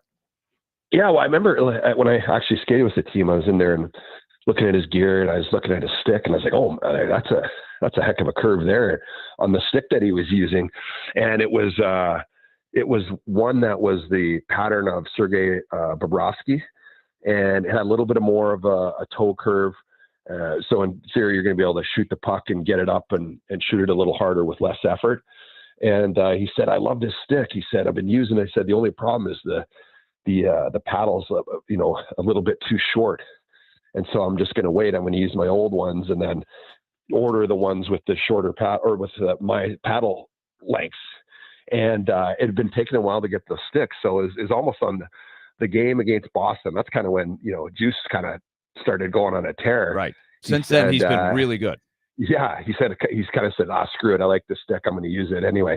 So he used it. And ever since, he's been using that stick. And what that does is it'll bring you a little lower in your stance when you're standing upright. But when you're down on the ice, you can lead and you have more control. You can have better coverage if you have a shorter paddle. It can be a little closer to your body, and you can have more control in those situations. So it's a completely different feel, even if we're talking 1 or 2 inches difference in paddle length. And he started using it, started playing well, so he stuck with it. So it's kind of an interesting little marker there for the stick change. No doubt about it. One more I want to ask you, Bates, before we let you go, is the word swagger, right? I was watching the game back on Sunday night. Zach LaRue scores a goal, his first NHL goal. That kid's got swagger, right? And he's given a little boost to the fourth line that was a huge, huge black hole before he came up. They're not lighting the world on fire, but they're much, much better with him in there. And I think his career is on a good track. I heard Barry Trotz talking about this yesterday. He's played pretty well. It takes time. Hopefully he's going to get there. I would like to see the swagger go through the lineup a little bit more. You mentioned the top guys. I'll zero in a couple guys to ask you about. Tommy Novak and Luke Evangelista. Those are guys. Novak, of course, is not a demonstrative player. We know Evangelista's got a personality to them. They're very close. I would like to see the swagger with those two guys a little bit more. That's another untapped portion of the lineup that if they could get going, what that could mean to the team. I know there's better in them. I feel like they got to get the swagger back. Well, 100%. And swagger's confidence. What is it? Success breeds confidence. Confidence breeds success. But how do you get them when you don't have them right now, right? So I think those guys definitely. When you look at the team, I mean, Tommy Novak signed a really good contract, and for the reason why he got paid the way he did is because his production was near, point per game. Not quite that level, but pretty close. And some would argue that if he went to the free agency or went to the open market, he might have got more than he got paid here. But right now, when you look at this team, you're depending on, all right, Luke Evangelista had a good year. He's got that swagger, as you said. He was really good in the second half. Now let's see him take a step forward. Let's see him take the next level. Let's see him earn an opportunity to play on maybe the second line. Tommy Novak, to me, going into this season, and still even now, when you wanted to try to get Marchessault and Stamkos together, Tommy Novak he has the skill set. He's got to be the centerman on that line. It's too much to ask of Colton Sissons to play those types of minutes and those types of situations. He's not, they're putting guys on that line that are not be able to hold on to the puck and make plays and, get coverage, which Novak is able to do. He's got that heads up playmaking, can slow the game down. He's got a speed boost to his game if he needs it. And he can distribute the pucks in theory with his skill set. And you just haven't seen it this year. Obviously he's coming back. He's only played, a game here. Did he play Calgary or just Vancouver? It's just Vancouver, I think. So, he's played one game. It looked like he's still coming back a little bit slow or whatever. But he's definitely a guy. We need that source of offense. And we talked about the big guys obviously scoring, but he could be a big guy for this team. If you in an 82 game schedule, you get him, if he plays 82 games, 60-point range. He's got to be in that neighborhood. And right now, it's he's not making the plays. He can be the half wall guy on the second unit of the power play, and those guys definitely need to elevate their game and continue to develop. So we'll see if he can move forward here, just coming back off that injury. But definitely need him to play at a higher level for sure. Both those guys. Chris Mason, Predators television analyst, joining us as he does every Wednesday. Chris, always a pleasure. Enjoy the game tonight. All right. Thanks, guys. Have a good one. Chris Mason joining us. Predators at Kraken. Puck drop at 9, pregame at 8, right here on 102.5, 106.3 The Game, broadcast nationally on TNT. 615-737-1025. Coming up next, we have some Titans updates for you. And Derek, I hope you took your blood pressure medication, my friend. I don't even know if you take blood pressure medication, but I hope you have some. Oh, boy. Oh, boy. We'll get to that next. Willie Donick, Derek Mason, Adam Vingan, 102.5, 106.3 The Game. You got some blood pressure medicine?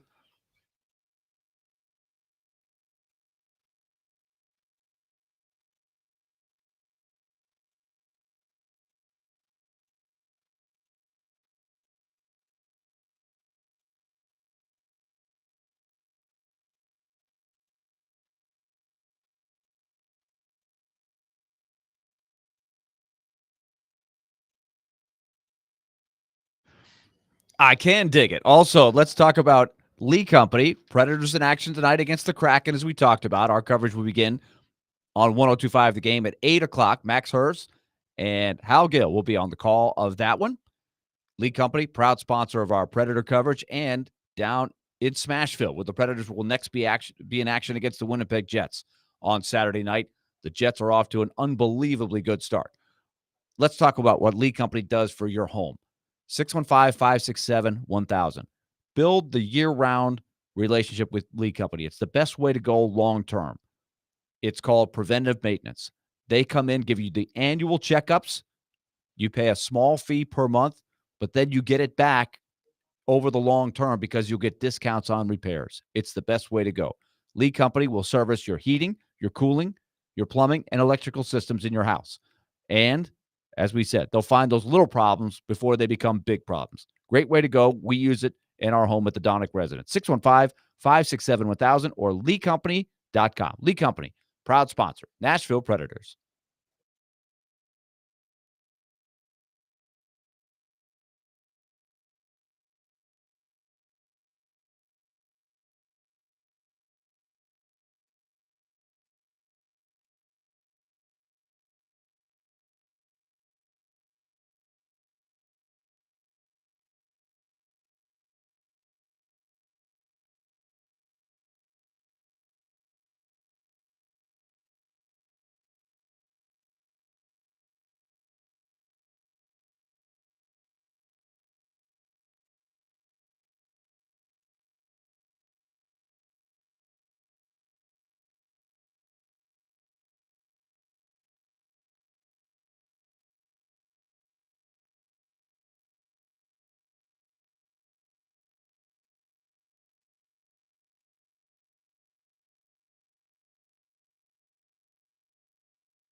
D. Mace, Vingan, and Donick, 1025, 1063 The Game. Willie Donick, Derek Mason, and Adam Vingan here with you.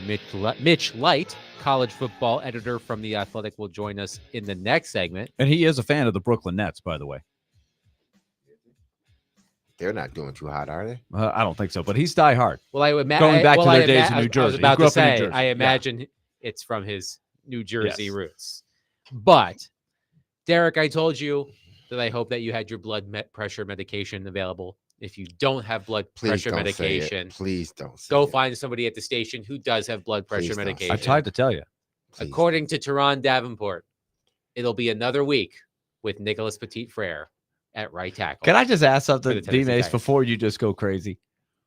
Who do you propose they put out there? If it's not him, they don't have anybody.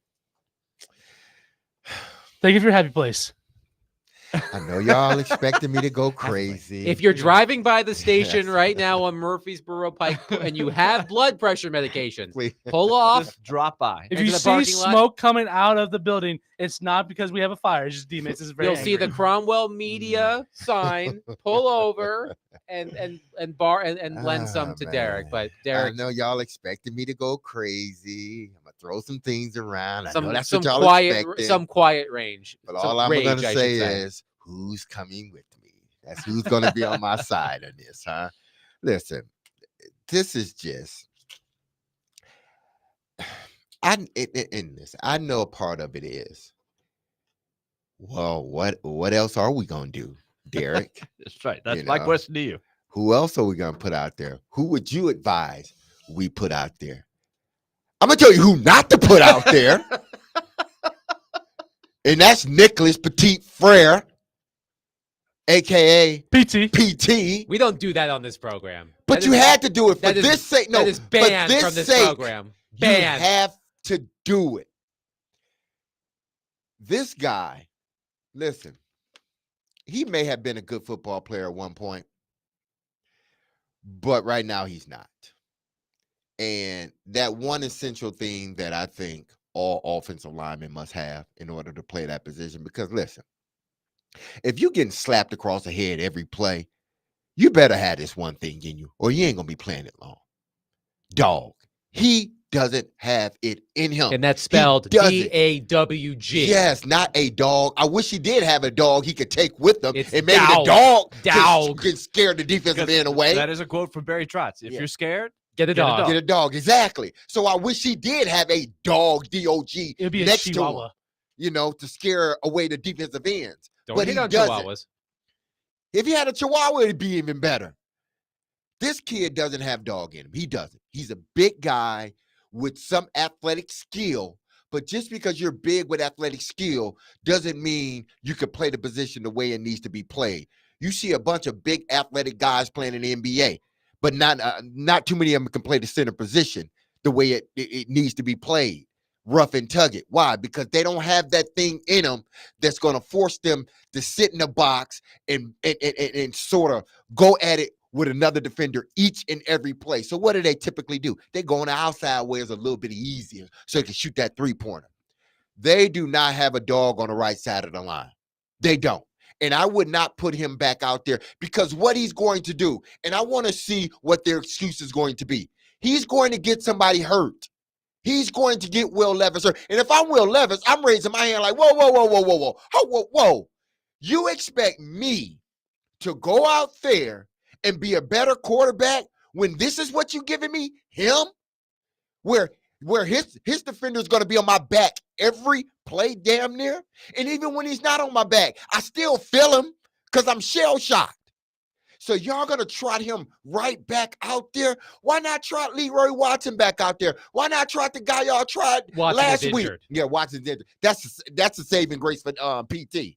That's the same that Watson's injured.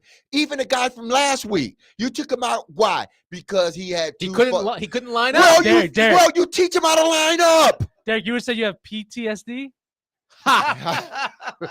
Yes, I do. That is a good Absolutely. one. That is a good one. I will give Absolutely. you credit for that. I would put the other guy back. I would teach him how to line up and then put him back out there. At least he may be able to give you something blocking wise, but Nicholas isn't giving. And what makes you think it's going to change?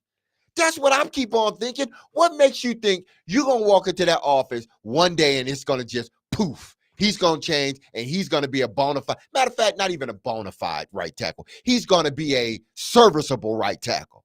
It's not going to happen here with the Tennessee Titans. It may happen somewhere else with somebody else's team, but at this point, he has shown way too much of who he is. And who he isn't a good player. I'm not one of these guys, I love Chris to death. I do. But he doesn't a lot of times he don't want to say anything bad about a player. He always caveated with no disrespect. No, this is disrespect. You bad, man. You ain't good.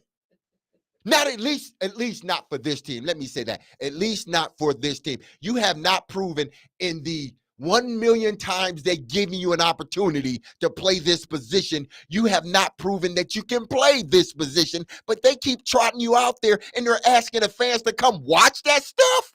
Seriously? And you ask me, well, who else they gonna put out there? Not him. Will Svitek.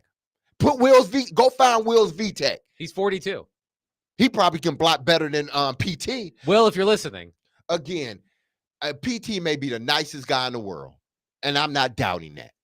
But right now, he can't play the right tackle position the way you need to play it in the NFL, which tells me he doesn't need to be a starter in this league, nor does he need to be a backup at this point. Well, he's starting on Sunday for the Tennessee Titans against the Houston Texans. Well, I predict 3 sacks. All right, save that for Take It to the Bank on Friday, 615-737-1025. Mitch Light from The Athletic will join us talking college football. Coming up next, Willie Dunnick, Derek Mason, Adam Vingan, 1025-1063 The Game.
D. Mays, Fingan, and Donick, 102.5, 106.3 The Game.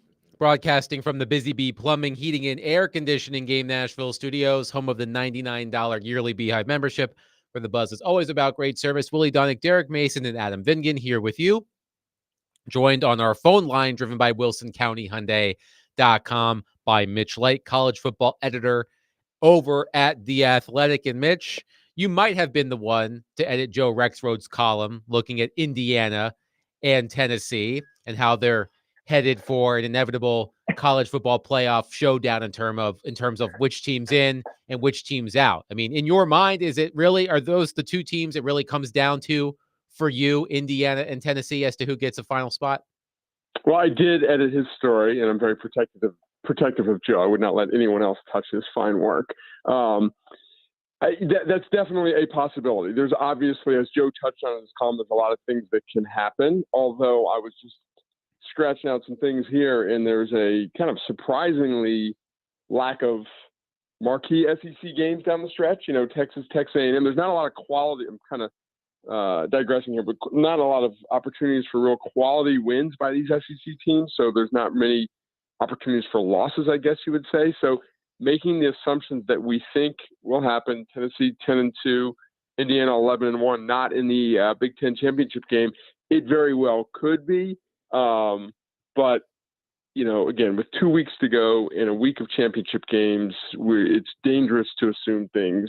But it's just a fascinating debate. It really is. And it's funny because if we thought we'd be having these debates before, maybe earlier in the year, before the season, we figured it would probably be an SEC team or a Big Ten team versus an ACC or Big 12, like the Big Two versus the other two. It's just the Big Ten is configured so weirdly this season with the four really good teams and then almost no middle class after that. So that's why you got a team like Indiana, which is obviously very good, but the resume is lacking right now. A huge game this weekend, the aforementioned Indiana Hoosiers at Ohio State. This really does feel like the game where Indiana's fate could be sealed. In your mind, Mitch, if we assume the Indiana loses, of course, if they win, that's a feather in their cap. Assuming they lose this game, what is the largest margin of victory they can lose by in order for the committee to not go, ugh, I don't know about Indiana? Yeah, it's always dangerous to put a number on that because, a competitive 14-point game could turn into a 28-point game with a couple of bad bounces late. But I understand your question. I think if you're Indiana, you don't want to be down 21-3 at the end of the first quarter and just look really alarmingly uncompetitive, that you just don't belong on the field. I don't think that's going to happen. But, just everyone's got their kind of preconceived notion of what they think is going to happen. And certain committee members, might be expecting different things. But I think a lot of us are a little worried for Indiana that might be the case. Now, there's one development from late last night that could really change this game. Seth McLaughlin, Ohio State's starting center, who, if you don't watch Big Ten football, the last time you remember him is in the national semifinals, having trouble snapping the ball for Alabama as their long snapper. But he's had a very good year for Ohio State, kind of solidified that offensive line, and they've had major problems on the offensive line at Ohio State with injuries, and they kind of reshuffled things and finally got their, in order. But now they lose their starting center. They're going to have to shuffle things around again 3 days before their biggest game of the season. Well, Oregon was their biggest game, but this game. So that's something to watch early. If Indiana can cause problems for Ohio State on the offensive line, it's not just a talent thing, it's a communication thing. When you're moving guys inside, you're moving a guard to center, you're moving a tackle to guard and all that. So that's something I would watch for in this game. We're talking with Mitch Light of The Athletic, discussing college football. Now, Mitch, the Heisman Trophy, did Hunter win it last week? Because that play, in that one play in particular, it was sort of like that Desmond Howard play or the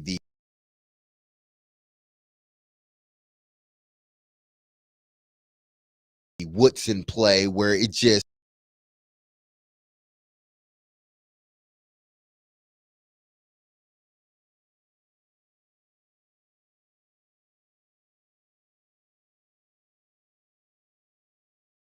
pretty much in my mind he was he'll get, I don't know if we're allowed to say it yet. I forgot the rules, but I think he'll get my vote. I'll put it that way. We do a Heisman straw poll every week. I think I've had him first every week. You're looking at a guy who could be if you listen to the NFL scouts, could be a first round wide receiver, could be a first round cornerback. We've never seen this in my 30 years, whatever, watching college football. I mean, Charles Woodson played both ways, but didn't play full time both ways. It's unprecedented in modern college football, and he's really, really good, and he's on a really, really good team, and he's extremely valuable in that team. There's other good candidates. Ashton Genty's obviously having a monster season. Cam Ward, if he can get to the ACC championship game and have a big game there. But I don't see, a quarterback can falter down the stretch with a bad game, 3 picks, throw a pick six to lose a game. I have trouble seeing how Travis Hunter, unless he just gets hurt or has absolute no-shows or in a big moment he gets burned as a cornerback. I'm trying to envision ways in which he could slip. I think he's in just really good position right now. Now, is the Ashton Genty, because you look at him and you look at the numbers, they're monster. Yeah. But nobody's been really truly able to see him here on the East Coast. Now, the programming did Travis Hunter a favor by the last couple of weeks putting them on early games so everybody can see him, but nobody's really seen how good Ashton Genty truly is, and maybe that hurts him. Possibly. I mean, you can find them if you're looking for them. They're on TV. It's just the hours are, that's Friday night national TV games. The thing about Genty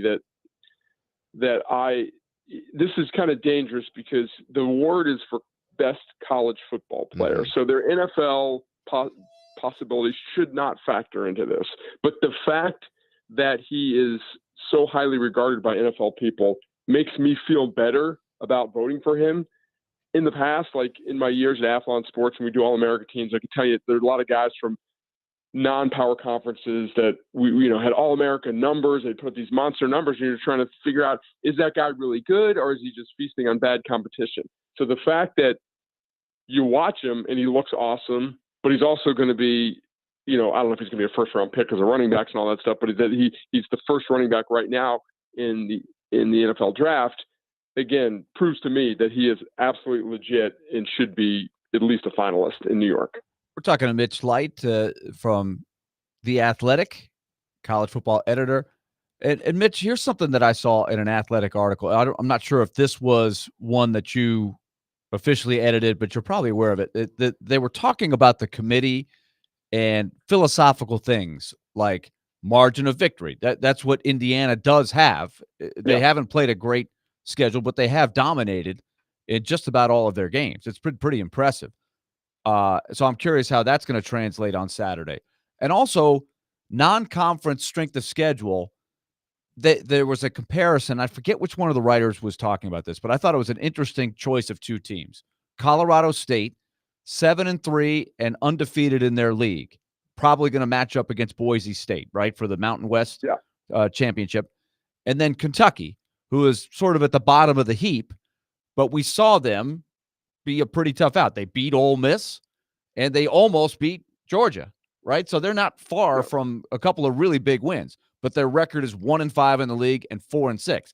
So are you going by the record, or are you really going by the strength of those teams side by side? Because the guy from The Athletic, and I forget which one, maybe you can help me fill Scott the gap. Dockerman, probably. Yeah, and he had to sort of say, hey, look, what are they doing here? If they're looking by the record, they're not looking at it close enough.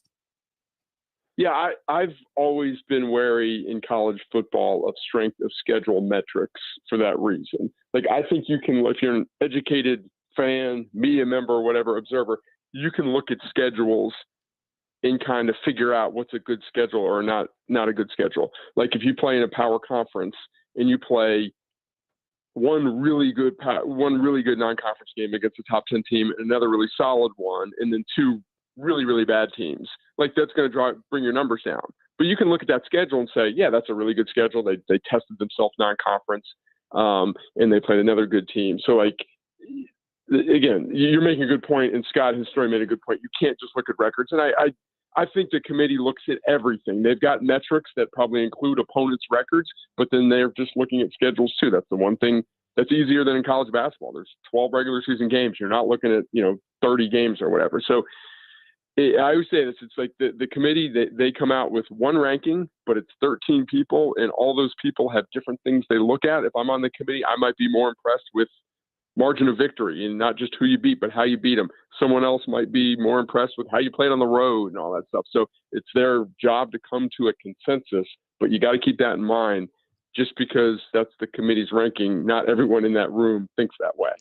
If it comes down to it, we don't know what's going to happen. But if it comes down to the last at-large, I know I've asked you this exact same question with NCAA basketball selection, but it might even be more pronounced here because there's less spots. It's maybe, let's say it's between Tennessee and Indiana, and Tennessee would be the 5th team from the SEC, and if you leave Indiana out, that would be 5 SEC and only 3 Big Ten. There's money, a lot of money at stake. I'm not saying that they couldn't do the right thing, but I feel like that would be a tough thing. If you might say, look, it's razor thin, I might lean Tennessee if it's only about those 2 teams, but 4-4 looks politically a lot better. Does not matter, should not matter, don't think it does matter. You don't think it does matter? You call me naive, and that's fine. I'm not a conspiracy theorist at all. I think they will pick the best teams. I think the NCAA tournament selection committee picks in college basketball picks the best teams. I just think that if Indiana gets the nod, it's not going to be because it's the Big Ten. It's because 7 committee members to 6 committee members think they're better. So again, that's just the way I look at it. I'm a rule follower. I think they follow the rules there, but it obviously will be an interesting debate. And I just, as a slight tangent or not a tangent, the past 2 days to me have just been fascinating. The debates on this topic about just the passion of college football fans and media members just saying with absolute, just everyone's so certain that their opinion is so correct that there's no way that Indiana would have this right. Like, they'd have 4 losses in the Big Ten. Like, there's a lot of people that I see, put it this way, on social media that I think are really smart, and I value I think they do a good job covering the sport or whatever, and they just are so opposed to each other, or there's like 3 different thoughts, and you think about it like, that person made a good point, that person made a good point. It's all coming out this week seemingly as we get closer to this, and I don't think it's going to die down. The thing with the 4 teams is there wasn't as much debate because it all sort of worked itself out. There weren't that many spots, so there weren't that many debates to be had. But this year, in this first iteration of it, it seems like there's a ton of them. All right. I watched LSU and Florida pretty closely because when you're in Vancouver, you don't have a lot of games that you can choose from. You got to kind of go what's on there. But LSU Florida was a good game. So let's talk about the next opponent for both. We'll end up with the LSU Vanderbilt matchup. But Florida looks like they've found something, especially down there. Do you think they have a shot against Ole Miss to spoil the whole Lane Kiffin? Well, we don't want to be in the championship game, that kind of thing. So what about that matchup? Yeah, I mean, they've won 3 straight home games by double figures. Kentucky, UCF, and LSU. They had the no-show at Texas, but Lagway didn't play in that game. They played well. The UT game, the Tennessee game was in Knoxville, I believe, right? I mean, they played well up there and could have easily won that game. It's been a strange season for them because we all just assumed Napier was going to lose, but they, for the most part, have battled all season. Georgia would be an example too, right? Where they didn't, the quarterback was hurt. They had the walk-on from my high school. He was a Winter Park Wildcat. Yeah, and he was. They were right in the game. Right, it turned out the score was not indicative. From Winter Park, finally a good athlete from Winter Park coming out there. But I mean that was mid 4th quarter, I think, before Georgia pulled away. So give them credit. So yes, I do think they can. They can. Ole Miss has been pretty good of late. Clearly, they've recovered from the Kentucky game. One of the more underrated, great resume points for any team nationally right now is Ole Miss 27, South Carolina 3 in Columbia. You're not going to say that. I'm not saying that's the best win in the country, but to beat South Carolina by 24 points in Columbia is one of the most impressive wins. I'll say it that way. So I think I'm not going to sit here and say Ole Miss has a ton of flaws. I think that they showed in that Georgia game that some issues they're having the offensive line have improved there. So I don't know if I'd pick Florida, but if you told me that Florida wins that game by a touchdown, I wouldn't be surprised at all. Okay, so let's end up with Vanderbilt LSU. We talked to Clark Lee yesterday, as we always do. He definitely wants to feel the optimism that the week off helped them rejuvenate a little bit. He admitted that he felt like his team was fatigued in not only the game against South Carolina, but also even the game at Auburn. He felt like they had to go on the reserve tank to win that one. He did also admit that he feels like the league is figuring out his offense a little bit, and they're not getting the cheap, scheme yardage, right? That maybe they were early in the season. So with all that in the backdrop, what do you think about the specific matchup with LSU? Because LSU, you catch them in the week after they know they're out of the mix. Like if they had won in Florida, this game would be enormous for them to try to hold serve and stay in the mix for the championship game. Yeah, I'm usually not a big, and we've talked about this in the years past, it comes up a lot with like Tennessee playing Georgia. Like, is Georgia mad, or are they coming off a win? I'm usually not into that much because each week is different. But I think for Vanderbilt, this is a good time to be playing LSU after a difficult loss where their season, their goals are shot. They're coming home. Vanderbilt's obviously having a very good season, but can Brian Kelly instill in those guys' mind that this is a better Vanderbilt team and all that stuff? So I think from a psychological standpoint, it's a good opportunity for Vanderbilt. I think it's going to be Vanderbilt's health and ability to run the ball and some of the scheme things you mentioned. Like I thought earlier in the year, Vanderbilt had a lot of success with like Cedric Alexander just kind of getting those bursts up the middle for 6-8 yards because the defense was so consumed or concerned with Diego Pavia beating him on the outside or quick throws to the outside. Those yards haven't seemingly been there recently.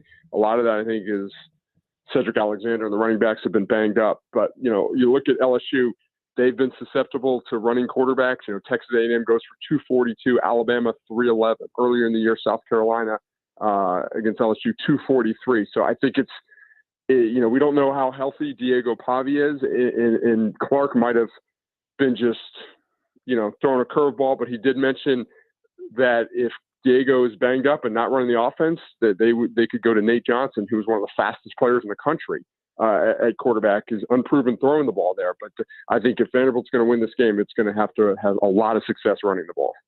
Mitch Light, college football editor from The Athletic. It wouldn't be a segment from Mitch without a pot shot at Willie's athletic prowess.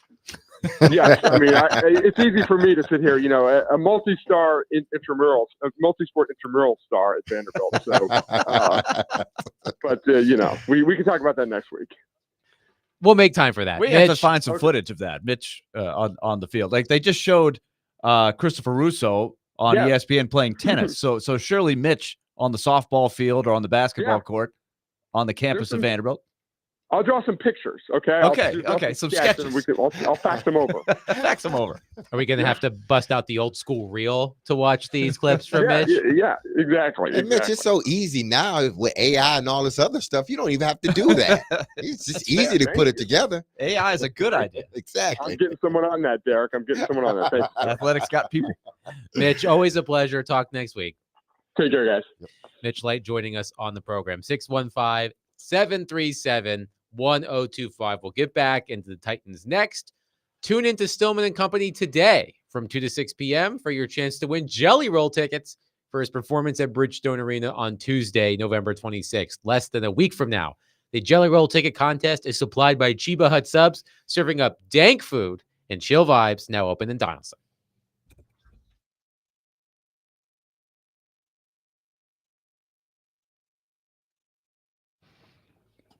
You gotta love the chill vibes. I love that. Okay, let's talk Loan Pronto. Stop letting the high interest debt weigh you down.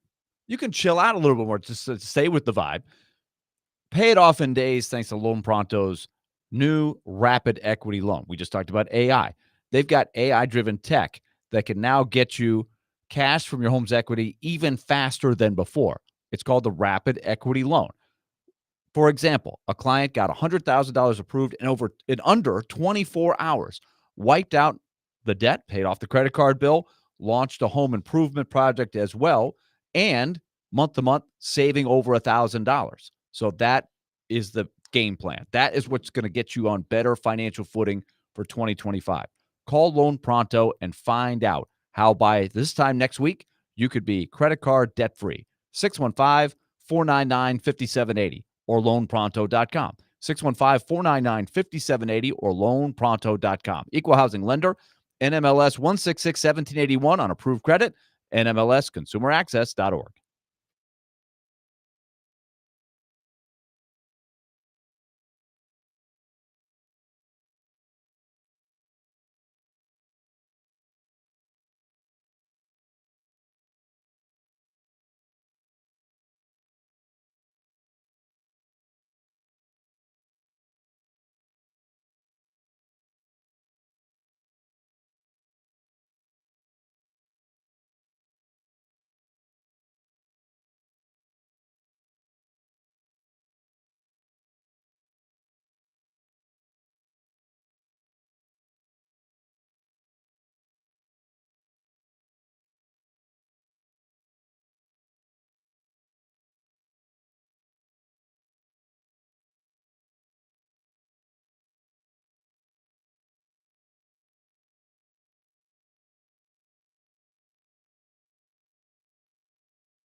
D. Mace, Fingan, and Donick, 102.5, 106.3 The Game. Willie Donick, Derek Mason, and Adam Vingan here with you. we were going to talk about the Titans, and we Mhm. touched on it a little bit with Jonathan Hutton about what they could do at quarterback next season. Derek mentioned Mac Jones. I know Jared stated his case for Mac Jones last week, but then David James sends me an article on CBSSports.com with the headline, Aaron Rodgers landing spots. Listen, hey, Top potential 2025 destinations if the Jets move on from embattled star quarterback. That is an only in journalism word, embattled. No one uses embattled in everyday language. No. If you're just having a conversation with your friend, you never use the word embattled. But number 2 on this list, and by the way, number 1 on this list is retirement. Number 2 on this list is the Tennessee Titans. So they're really number 1. Yes, this is what I believe Cody Benjamin is the name of the author. This is what Cody Benjamin writes. Quote, after almost 2 seasons with Will Levis at quarterback, the Titans may still be unsure of what they have in the former second rounder.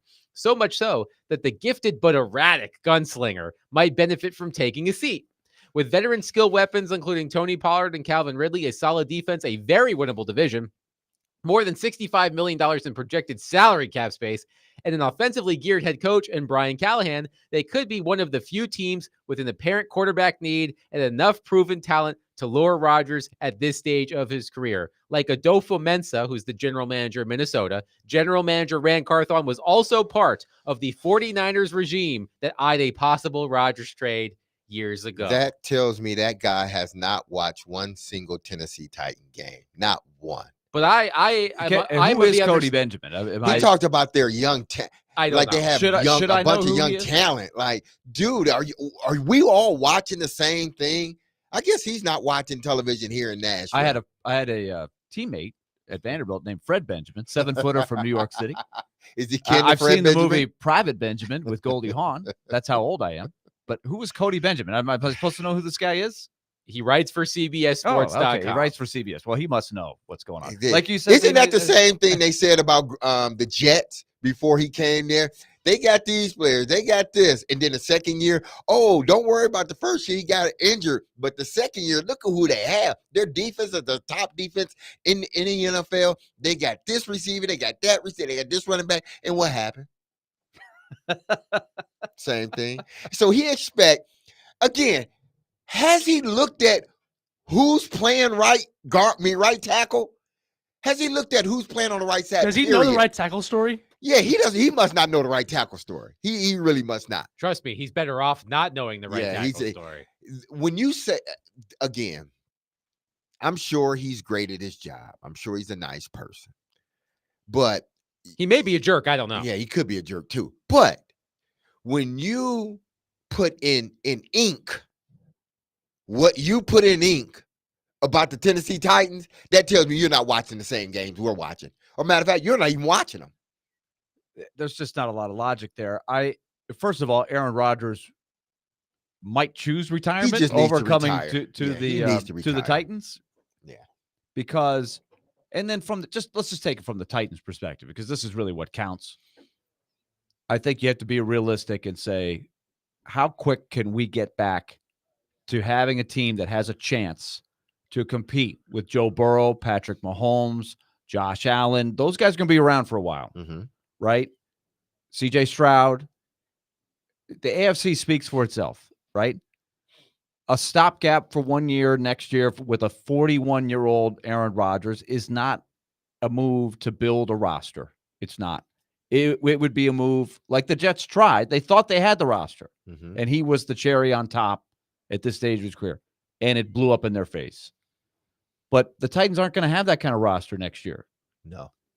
It would make no sense from the Titans' perspective or from Aaron Rodgers' perspective. Well, the question is, and we talked about it a little bit with Hutton, is do you go back to Will Levis next season? You use your top draft pick at another position. You trade down, accumulate more assets, and try to build up your team. Or do you find one of the many reclamation project quarterbacks that are usually available in free agency? Again, we mentioned Mac Jones, who's backing up Trevor Lawrence in Jacksonville, although Mac Jones has been playing recently. And he might play a lot, because I think there's a lot of talk about the shoulder Trevor Lawrence, and it's a similar deal that Levis had, right? It's the AC joint, and we know that can be a big issue. There were some stories, some reports that he might shut it down for the season, right? Have the season-ending surgery, and at some point, maybe you might as well just get going on that, because the quicker you have it, the quicker you'll be back. So Mac Jones is an interesting one who might get a chance to, even though he certainly didn't do anything last week in Detroit, but that might be a unique case. But he's going to get a chance to play to show that he deserves to be somewhere to get another shot at being a starter. Right. Perhaps he's the Sam Darnold of next season. Maybe. Yeah. Maybe. He could be. But listen, bringing in Aaron Rodgers is not going to do anything for your franchise. It would require me to watch the Pat McAfee show more than I've ever watched the Pat McAfee show, which is 0. I don't think I've ever watched the Pat McAfee Well, it's show. on when we're on, so it's kind of hard. Well, I guess so it it's does hard. rerun, but But the sound isn't on while it's in the studio, so I'm not actively watching it. But I believe if this thing continues to trend the way it is with Will Levis, he will be the Titans quarterback next year, at least to start. If he shows that, he's progressing as a quarterback, and Brian Callahan said it, it's just incremental steps. It's little things that he's doing that they're liking. Ultimately, it's not winning you football games. And, you look at what Hutton sort of broke down, first 35 plays that had 100 yards. And then obviously with the big plays that ups the number. But if Will Levis continues to just make, small steps forward and not regress, then I believe what they're going to do is go with him another year, get a different backup quarterback, and sort of try to find a way to get more draft picks to build this team around Will Levis, if indeed he is the quarterback moving forward. But I do believe they're going to give him another shot as long as he doesn't revert back to turning the football over. We've got to make sure that we give the Titans time to do their homework on the draft class. What's a strong position group? How do you evaluate the quarterbacks? You got to do your homework there. But I do like, in theory, right now as we sit here on November 19th or 20th, I guess November 20th today, of strengthening the roster, tabling the quarterback situation for another year as far as the long-term answer. Will Levis can be on the roster next year very cheaply. And so if he shows any growth between now and the end of the season, you could give him run him back out there next year. You never know what can happen. But I like the idea of, instead of Mason Rudolph, who is sort of a known quantity backup, and I think we know that even more now than we did before the season started, right? He's not a late bloomer who's got a lot of talent that is going to take a big jump. I don't think. I think he is a steady backup. But a flyer, and I think Mac Jones would qualify as a flyer, right? Not a super expensive one, but a guy that once was highly regarded, that's lost the confidence, and maybe just needs another change of scenery. There could be others like that you find. I would put Ryan Tannehill as a flyer that John Robinson took for a cheap price, because Marcus Mariota, he was hedging his bets, right? He hadn't signed him to the second contract. He was like, look, Mariota could go a couple different ways here. If he blossoms, then I have a good backup in Tannehill. If he falters, I've got my flyer, and the flyer turned out to be better than anybody could have hoped, right? So I like the idea of push Will Levis. You're not giving him the starter's job, but you're throwing another guy in the mix that who knows. I think they have to create, and I don't think this year was a good indication of that.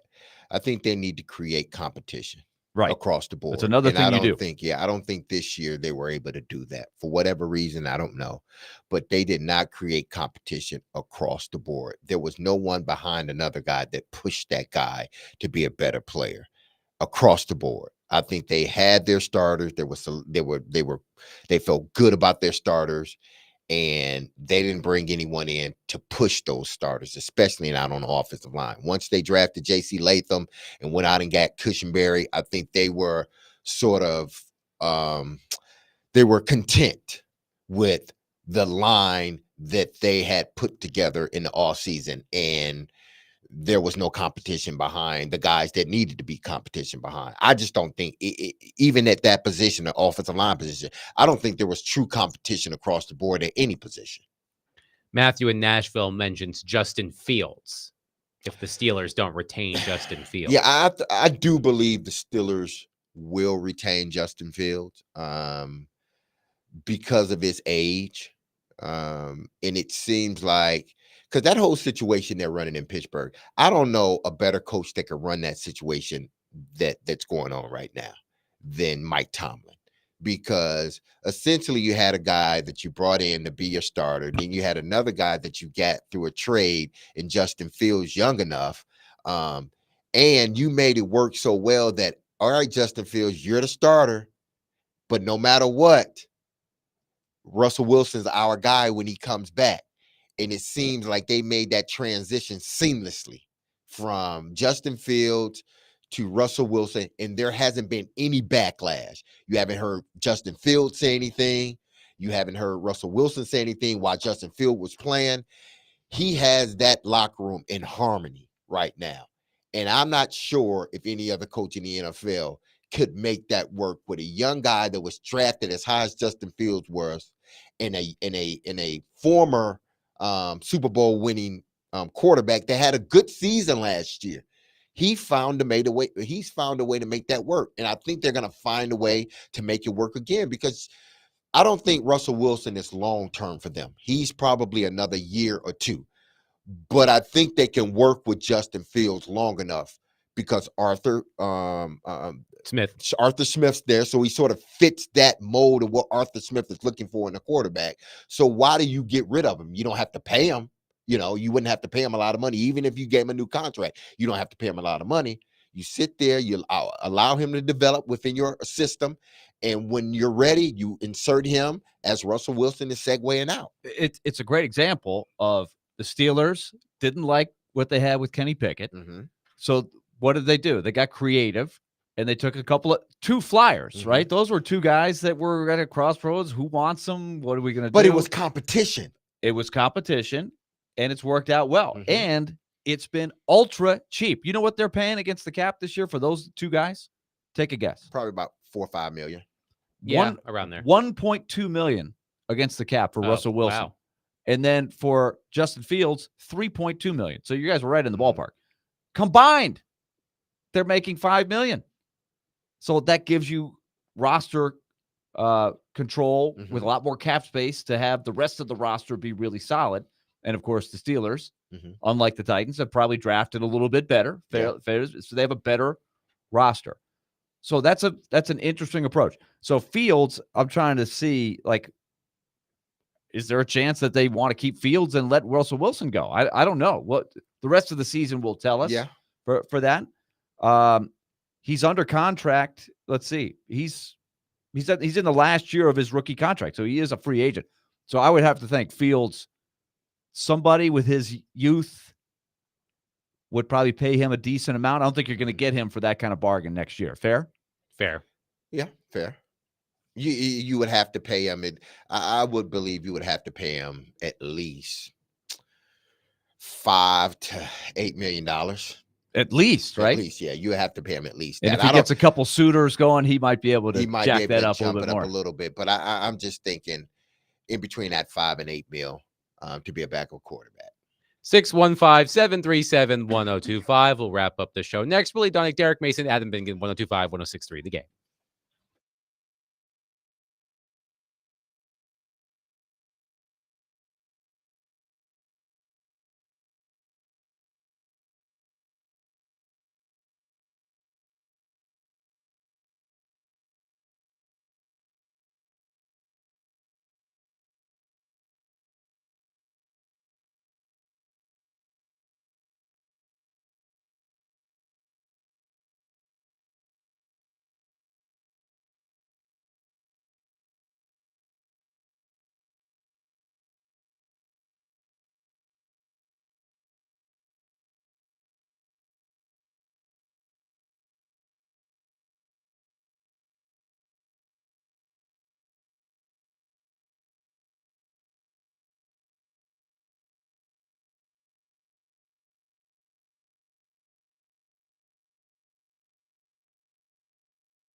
D Mace, Vingan and Donick, 102.5, 106.3 The Game. I'm used to hearing this song at the end of Stillman and Company, which is coming up next on 102.5, 106.3 The Game. We've talked a lot of college football today, college football playoff rankings.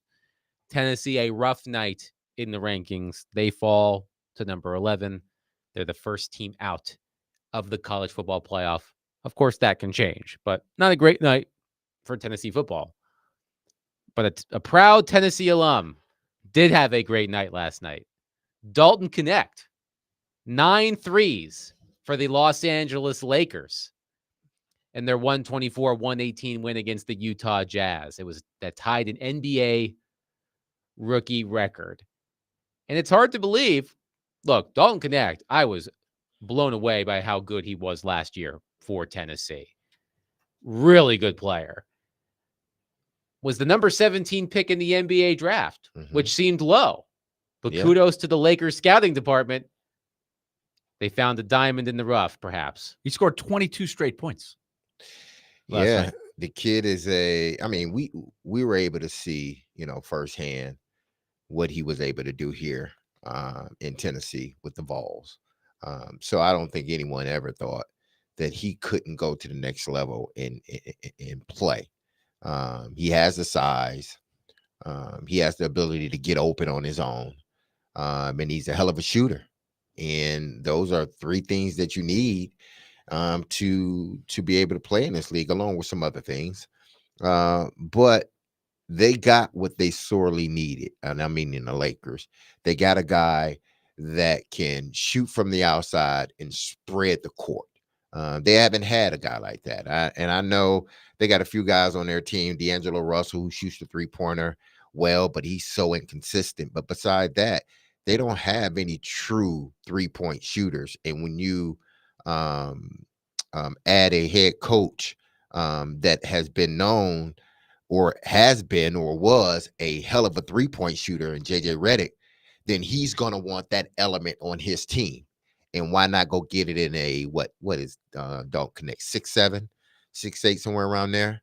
Yep, 6'6", I think. Yeah. Probably. A guy with that much range, but they can shoot up from outside. You need one of those type players. And, hopefully that can continue for him.